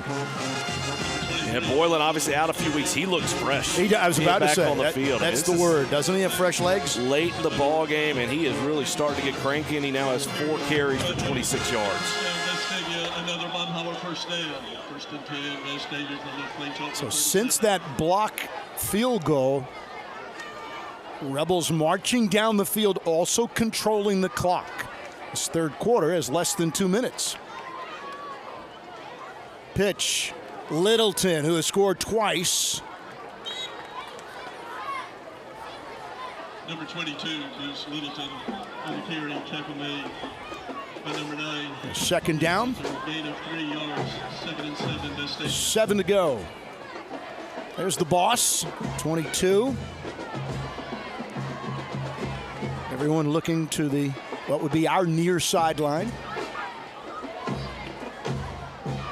Clock down under a minute here in the third quarter, so Vestavia taking a little bit of time. Play clock's at 12. Stubbs goes to the outside. Taft under pressure, finds Littleton. Littleton in space, 30, 20, 10, 5, touchdown, the boss! His third of the night. And he's hobbling a little bit as he runs into the end zone. We talked about him playing a little injured, but man, that's the third time tonight that Vestavia's run that throwback. Quarterback rolls right. Taft did a good job of waiting till the absolute last minute to deliver that football. Littleton was there to make the catch, and then off to the races for another touchdown. If we were at an NFL stadium, they would be yelling, woo! And an extra point by Simpson, 28-7. Rebels out in front. Chad and I will be back. You're watching us tonight on the Rebel Nation Sports Network.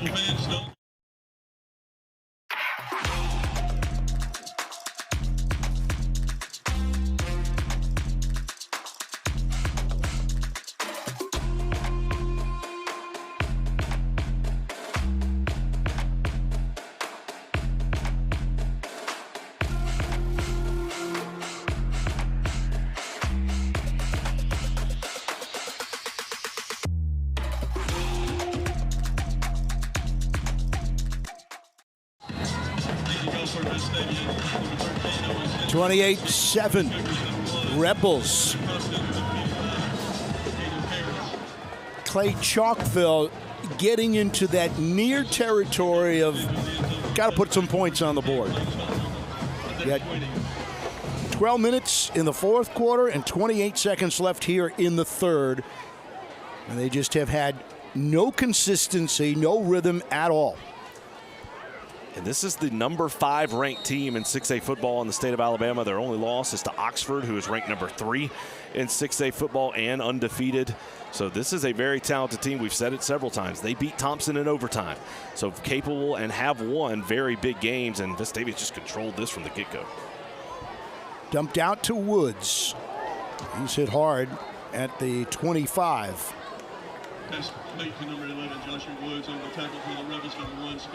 Football and basketball, Chad, are the two sports that you'd like to extrapolate. If we beat them, they beat them, and then we could beat them. It doesn't work, unfortunately. Far side, look at the arm strength by Fry as he completes it out to the 43, 44-yard line. And that will be the last play of quarter number 3. So a 21-point lead for the Rebels on a beautiful Friday night from Vestavia. We'll be back on the Rebel Nation Sports Network. Renew and refresh. JH Outback focuses on strengthening family bonds with spouses, parents, and children to help in spiritual growth and life purpose. Join us for a fun-filled weekend together in an undistracted environment, enjoying the outdoors with great food, entertainment, and live music. JH Outback. Renew and refresh.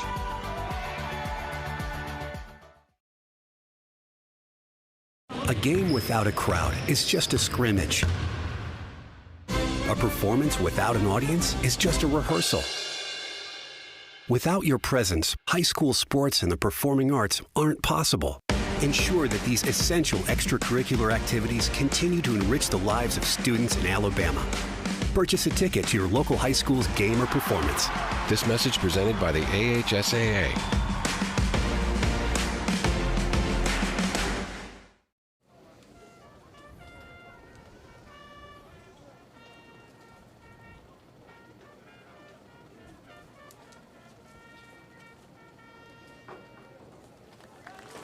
Thank you.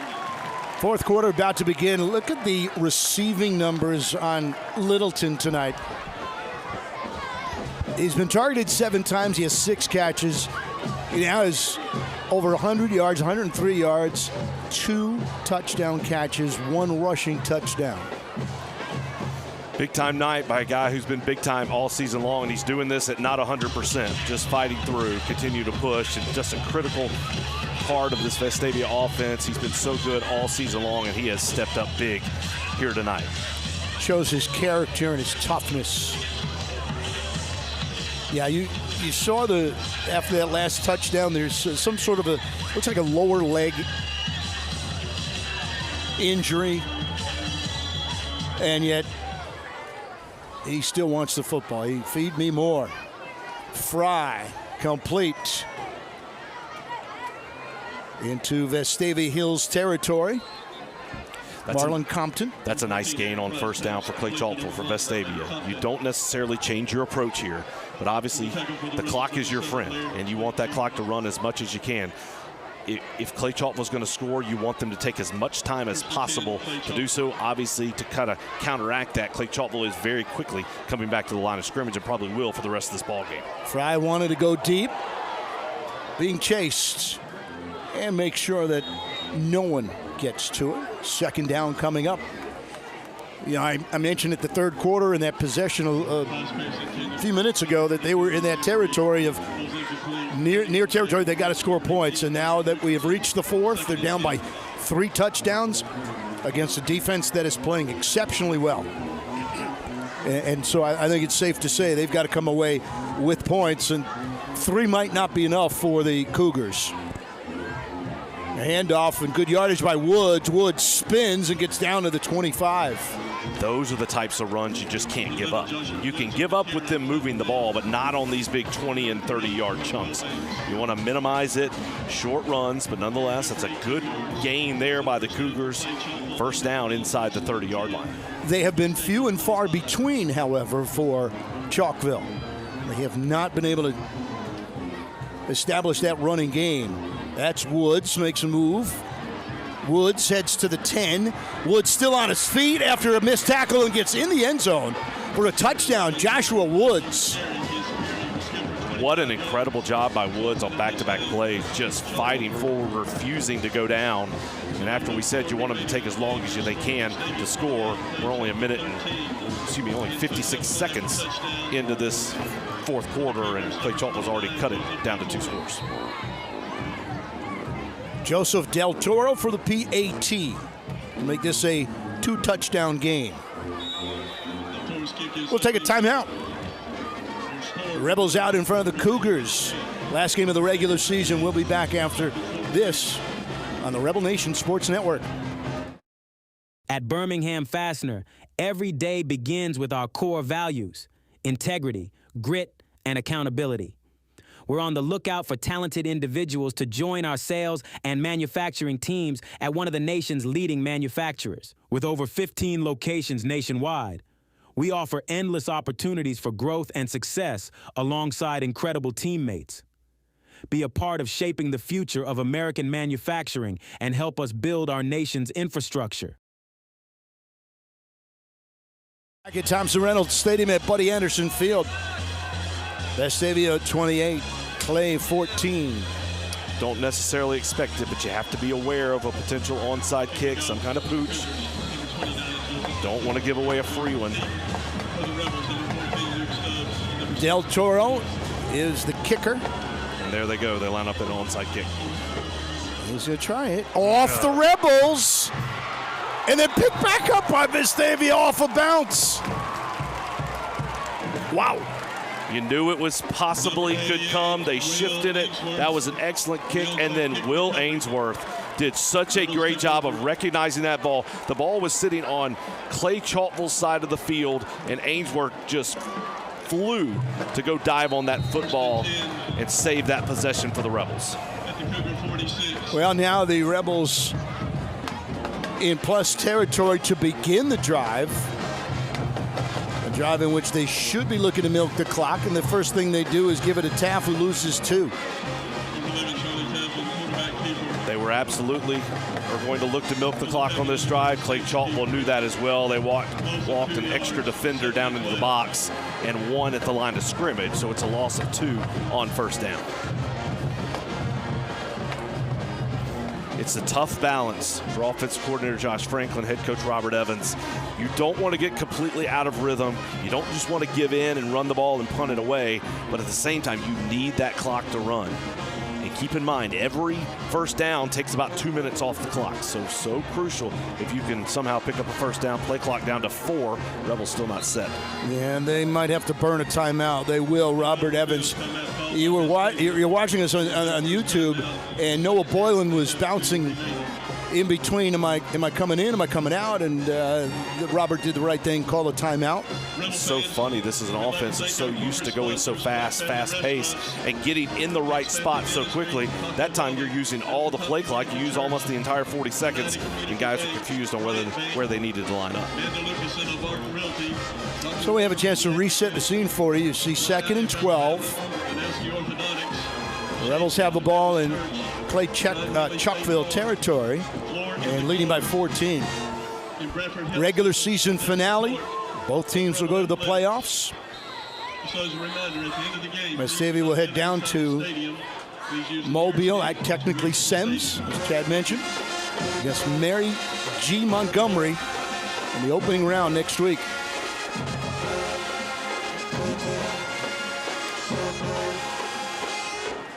Littleton in motion. He's got 3 touchdowns. There goes Taff. Taff, first down. He get hit pretty good after, but still a run by Charlie. And that's the decision for the coaches. They decided they were going to take a shot that time. Hey, we didn't like what we saw on that first down. Clay knew we were trying to run the ball out. We had a loss. We can't just sit here and give it up. Let's try to take a deep ball. It was covered very well by the Cougars in the secondary. But Charlie Taff, as he's done several times here tonight, recognizing there wasn't anything there, tucking the ball and picking up a big first down. Taff over 600 yards rushing this year.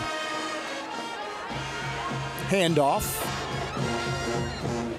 Got about a yard, maybe 2 for Noah Boylan. And the big thing about that first down, again, you can run that play clock. You essentially eat up 2 more minutes if you choose to keep the ball on the ground. Boylan comes out. Whit Williamson back in. No Carson Mann tonight. Littleton on the carry. One of the few times that he has been stopped. And that will set up a 3rd down. Tackle made by number 5, Takari Slaughter, assisted by number 15, Isaiah Brown. About 6 to go, maybe 7. It'll be third These and next 8 two play for the calls will Rebels. be interesting. Right now, you're outside of field goal range. You're probably a little too close to punt the ball. So Coach Franklin probably thinking I have 2 plays to try and pick up this first down. I'm not a math major, nor do I pretend to be, but when I was a kid, I used to look at it this way. You got two opportunities to get 8, so you got to go 4 and 4. If that is the game plan. Taff, chance to run for the first down. Tucks it, and he'll come up short. Number 11, Charlie Taft, with the quarterback keeper. And that time the official, not his fault, but the official got in the way. Taft was trying to cut back, and the official just trying to avoid the players was right in his way, or he might have been able to get a little bit closer to that first down mark. The Rebels need to get to the 25 to pick up the first down. This ball nose is on the 30, so it is a full 5 yards, and they are going to go for it. It would be a 47-yard field goal attempt. So instead, 4th and 5. Boylan lines up as a wide receiver. Taff under duress. And he was able to get it away before he got sacked. Trying to hit Stubbs. Big stop for the Cougars, keeps them in with 7.5 minutes remaining. The ball 1st and 10 from their 30. That was a really good play defensively by Patrick Smith coming from the backside. If Taft could have got a little more on that ball, he had a first down with an open receiver there, but he was falling to the ground as he threw that football, so it falls incomplete. The most important part of that drive is Vestavia used about 3.5 minutes off the clock. It does make Clay Chalkville one-dimensional. I mean, you really got to play for the pass. So here's Fry. Fry dumps it. You can see that he didn't have anybody, so he finds his safety valve, and it's Osley. And those are the types of completions you can live with. Keep everything in front, nothing deep, and you'll see Vestavia has, again, 2 safeties deep, playing soft coverage in the secondary, cannot afford the big play. That's going nowhere. Fry and Spence Hanna around the ball. So that'll be a 3rd down and 6. Very important possession here for the Cougars. Brings up 3rd and 4. Josh Arundel, Yates Bannon in the backfield. Forced that throw to be let go earlier than Fry wanted to throw it. We'll see what kind of pressure the Rebels put on now. Actually back off a little bit. They'll rush 4. And Fry gets a man. He's got his receiver. Hanna rides him out of bounds, but not before the first down catch. Ja'Cory Johnson on the catch. There certainly was good coverage and a fairly decent rush, and give Fry credit. Did not panic. Here we go on first down, off the hands of the intended receiver. That was Cameron Jefferson. Good coverage. Daniel Richardson was there in coverage for the Rebels. And Vestavia's just dropping back. I mean, they're playing kind of nickel coverage in the secondary, only rushing 4. We'll see if they maybe dial up a little pressure a little bit later. There's been some delayed pressure, but that's why you've seen so much time to throw the football. Caught, but short. Compton on the grab. Tick, tick, tick, under 7 now with the Rebels out in front. Completion good for 7 yards. And again, you can give up these completions to the ground and short of a first down. Number 21, Aaron Osley on the carry. Osley. And he was swallowed up. For the Rebels, number 50, Paxton. Yeah, that was Paxton Ussery came in the ball game at the defensive line and just shot through the backfield, not touched. Did a great job of shooting the gap to make that tackle and force Clay Chalkville to do another 4th down. Another one of those sophomores, by the way, is Ussery.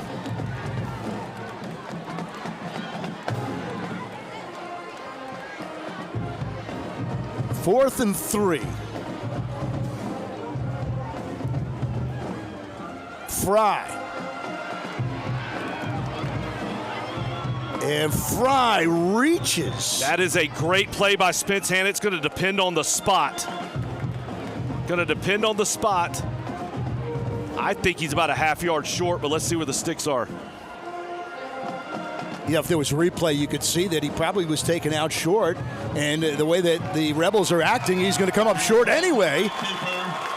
No replay needed. And Hanna with a great play. That was a good job of Fry once again of escaping the pocket. Good pressure by Vestavia. Forced him out of the pocket, but an incredible tackle by Spence Hanna. We've been talking about him all night. That is his 13th tackle of this ball game, and none bigger than that one.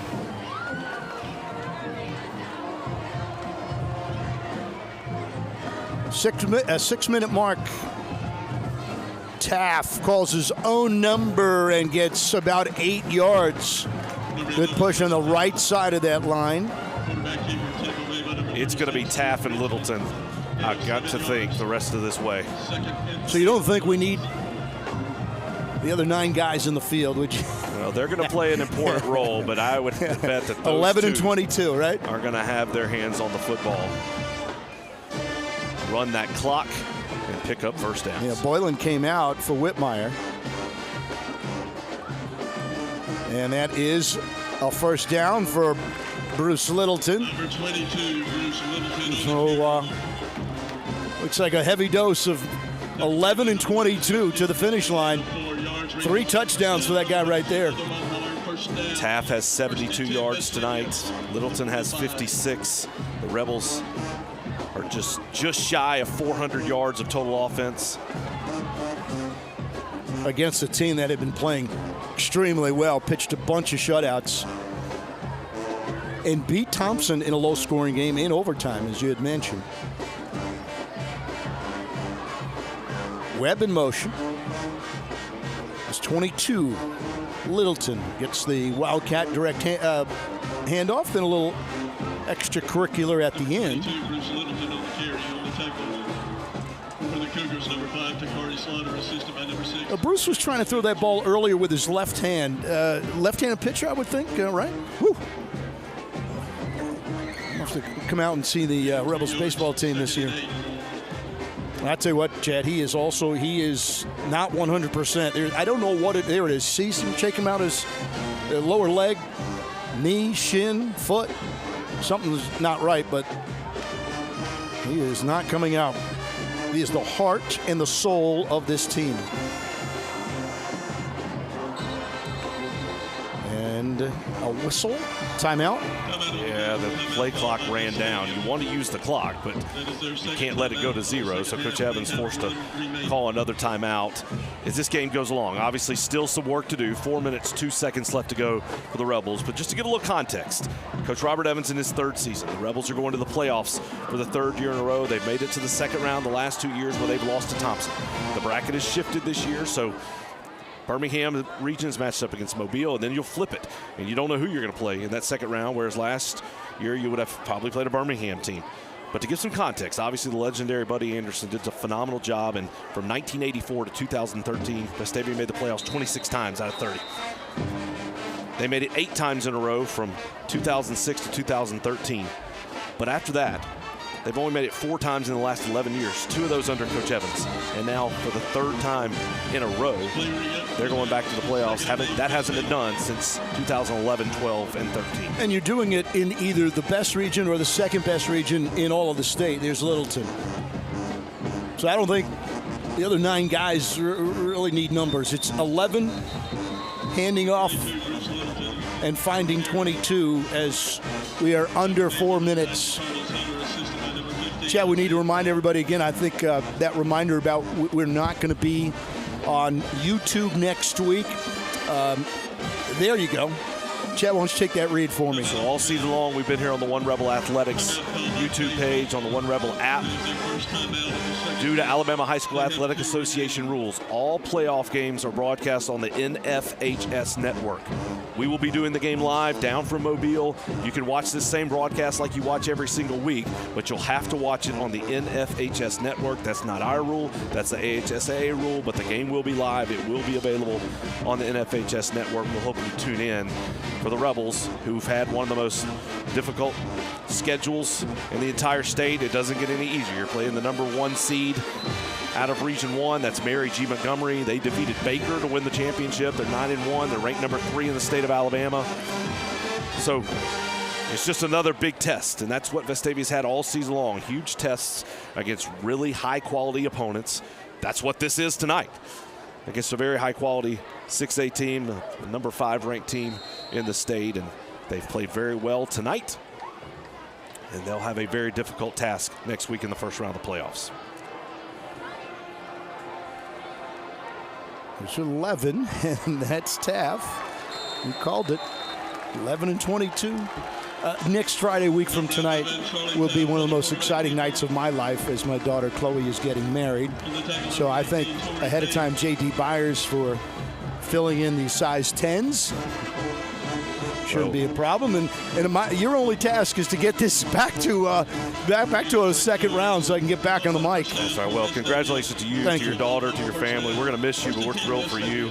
J.D. Byers, the guy who called the University of South Alabama games for a long time. He and I called the Camellia Bowl, the Birmingham Bowl together a couple of times. So he's a guy we're familiar with, and look forward to seeing him next week. But we'll miss you.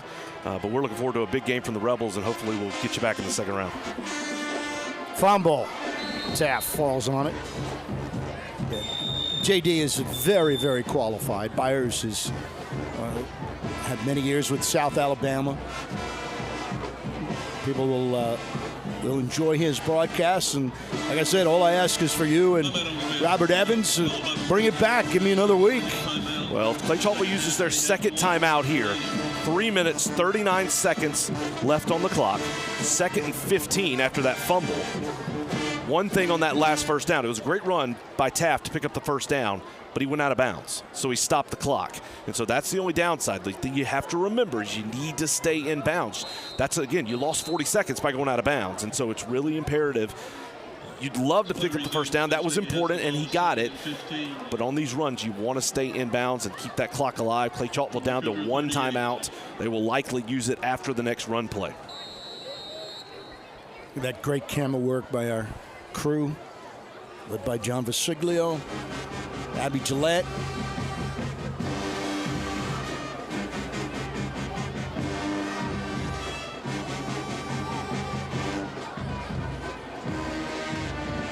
Second and 15.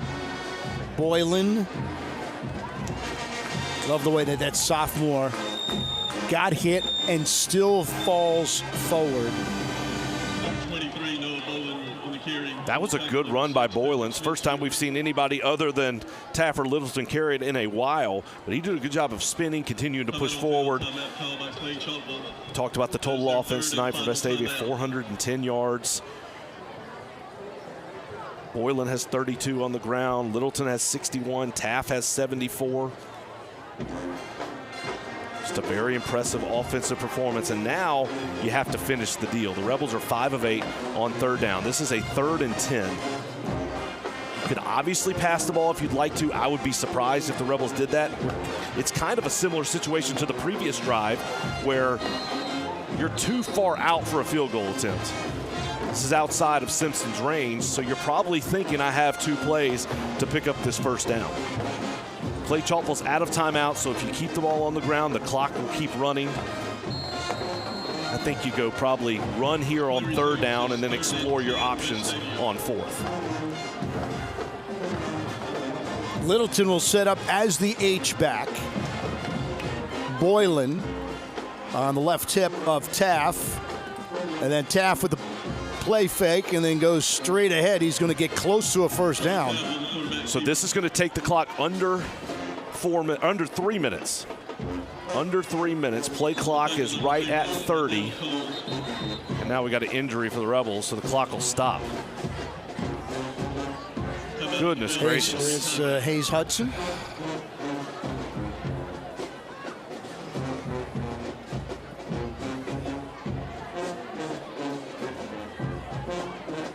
Hudson, backup wide receiver to Luke Stubbs. This late in the game, this close to the playoffs, you hate to see that.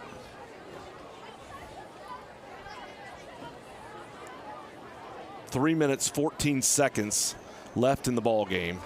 It's going to be 4th down. Take a look there at the offense. There's offensive coordinator Josh Franklin talking to Charlie Taff. Those two have been really good tonight. Excellent game plan, well executed. This is the most points that Clay Chalkville has given up all season long. Good sign that Hudson is able to walk under his own power.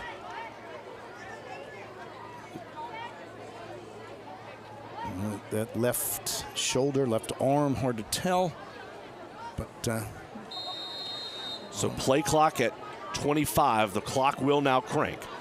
So the Rebels don't have to snap it till about 2:50 on the clock. Obviously, the entire playbook open on this 4th and 10.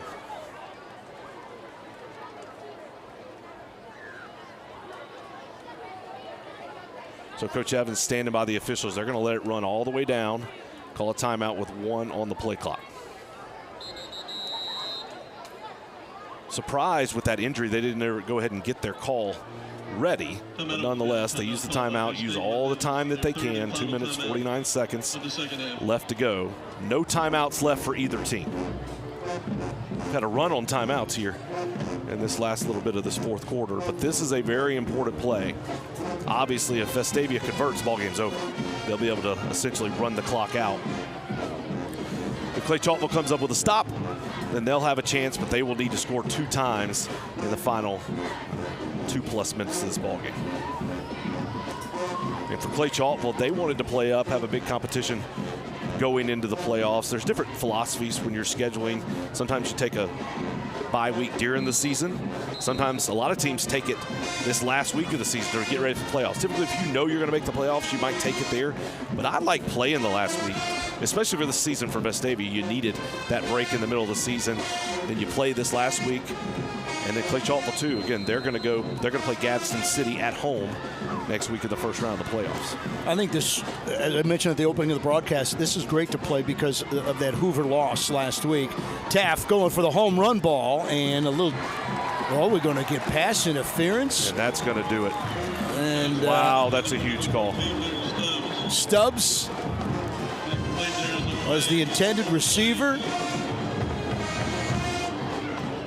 And that should just about close it out, as you mentioned. Chad, when that loss last week, again, the Rebels were driving for either a tying field goal or a go-ahead touchdown at the end of that second quarter. Things came disconnected in the second half. I think if it was me, I wanted to get right back on the field. And not only get it back on the field, but you're winning against a quality opponent. This should give you positive vibes and a lot of momentum going ahead into next week. And what did we say coming into the game? No turnovers for the Rebels. Yeah, yep. No turnovers. And this is the result.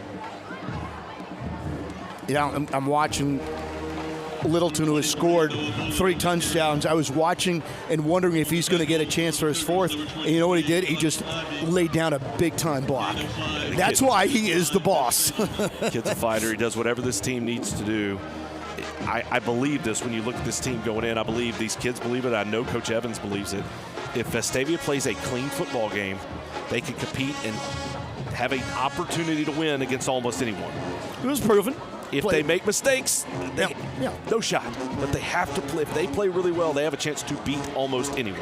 Boylan able to keep the feet going, and Boylan gets inside the 10. It looked like they had hands on him. He'll be short of a first down, but still, the sophomore Boylan. And what a huge asset that's been to have Noah Boylan back this week. He gets inside, picks up another first down. clock is under 2 minutes, and would imagine now Vestavia will just take a knee. Boylan and Taft, they look like the Keystone Cops. I tell you what, you get crack a laugh and a joke and a smile when you're minute and 30 away from a pretty nice win on the last game of the regular season, and Taft is going to take the knee. Chad, you checked the stats because you were upset. A chance at 500 yards a couple weeks ago, and they took a couple knees, and that came off the board. Is there enough yards for you right here? Or do I have they've got enough cushion. That takes, okay. The Rebels are going to have over 400 yards again. This is just a phenomenal win for this Vestavia team. It's going to take them to 5-5, which mentally is really big. A 500 season on the toughest schedule in the state. A couple of games where the Rebels were in it. One they probably should have won. A couple where they at least gave themselves an opportunity but just didn't finish it out. But this is a really good win against a really good Clay Chalkville team, and it gives these Rebels a lot of momentum going into the playoffs. Bruce Littleton with 3 touchdowns. Charlie Taft, who struggled numerically in the first half, will wind up 16 out of 21, 238, a couple of touchdowns, 0 INTs, 0 fumbles, and one of the cleanest games the Rebels have played. And the guys in the red and white will be jumping up and down, rightfully so. It's a really big win against a really high-quality opponent in Clay Chalkville, a team that's going to make some noise in the Class 6A playoffs. It gives Vestavia some momentum going in. And it doesn't matter at this point whether you're 10-0 or 5-5. All you have to do is win each single week, and you get to keep playing. And so that's the beauty of the playoffs. You come, you prepare, you bring your A game, hopefully, and if you play to the best of your ability, you give yourself a chance to win and to advance, and that's the name of the game here in the playoffs. Well, Robert Evans, again, is a perfect 3 for 3. 3 years as a head coach, 3 years going to the playoffs. It's been over 2 decades since the Rebels have gone 3 straight years. And they will finish, I think, again, mentally and physically, I think it looks a lot better 5-5 than 4-6. And again, what counts is the region where that number stays at 4-3. The Rebels locked into position number 4. They'll be down in Mobile next week. And once again, to remind everyone, we will be live from Sims, Alabama to call the game next week. You will have to watch it on the NFHS network, but you will see the same broadcast, and you will see these Rebels begin their quest to try to win in advance in the Class 7A high school playoffs. Chad, you mentioned it. We haven't had really a chance to scout Mary Montgomery, but you got the feeling if the Rebels rush like they've been rushing and don't make mistakes, that Region 1 is good, but it's certainly not Region 2 and 3 up this way. And so the Rebels certainly, you know, I'm not sure who's favored to win or anything along those lines too early, but certainly have a really good chance, even as far away as they will be. No, you're exactly right. The focus this year, the best region, when you look top to bottom, is Region 2.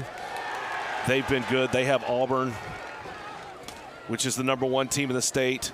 The #2 team out of that region is actually Opelika, who defeated Central Phoenix City to get that 2 instead of that 3. Central Phoenix City is the #3 seed out of that region. And so the way it all matches up in the playoffs is Birmingham is playing the Mobile area, and then Huntsville is playing the Auburn-Montgomery area. So that's the matchup, and then it flops in the second round. And so they've mixed it up. This is the first time they've mixed it up. It's not just north and south in the playoffs this year. It should be fun to watch. Again, we'll bring it to you, and we want to take this opportunity. If you don't catch us on the NFHS network, thank you for watching, and thank you for joining us all season long. It is crazy to believe that we've already run through this regular season this quickly. We're already in the month of November.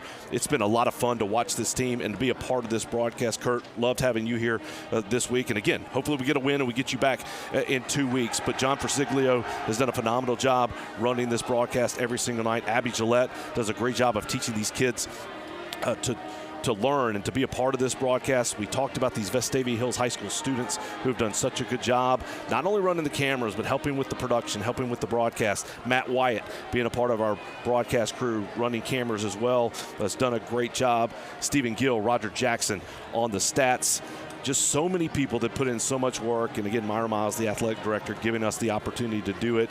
and thanks to Coach Evans, who continues to lead this program so well. It's a lot of fun to be a part of this, a lot of fun to watch this school, and we hope, too, throughout this year you've seen, we heard from the basketball coaches tonight, we've talked about volleyball and the cheerleaders, the success that they've had. There are a lot of different things going on at this school, and I would encourage you, if you have an opportunity, get behind these kids, get behind these groups, and really encourage them. That's one of the great things that does happen here in Vestavia Hills, and it's been fun to be a part of, not only this year, but it's been going on for a long time, and so this is just one more example of this team fighting, persevering, being successful, winning when they need to, and now here they go in the playoffs. It should be fun. This was a team that was 0-3, played 2 giants to get this season started in Carver and Auburn, and then a gut-wrenching loss to Hewitt, and yet perseveres, beats the #1 team last year from 6A tonight pretty handily. They controlled the ball from really the kickoff to the end of things. So it's the final home game, but it's not the final game of the season. And that, again, as we talked about, will be next week on the road for the playoffs. So high school football has come to an end here at home, this lovely village of Vestavia Hills. Thanks to my broadcast partner, Chad Pilcher, and for everybody. He already mentioned all the great people from Thompson Reynolds Stadium at Buddy Anderson Field. This is Kurt Bloom, CB, saying thank you for watching us all season long on the Rebel Nation Sports Network. This is Coach Robert Evans at Vestavia High School. I want to personally thank you for tuning in to tonight's game. We appreciate your support, and go Rebels.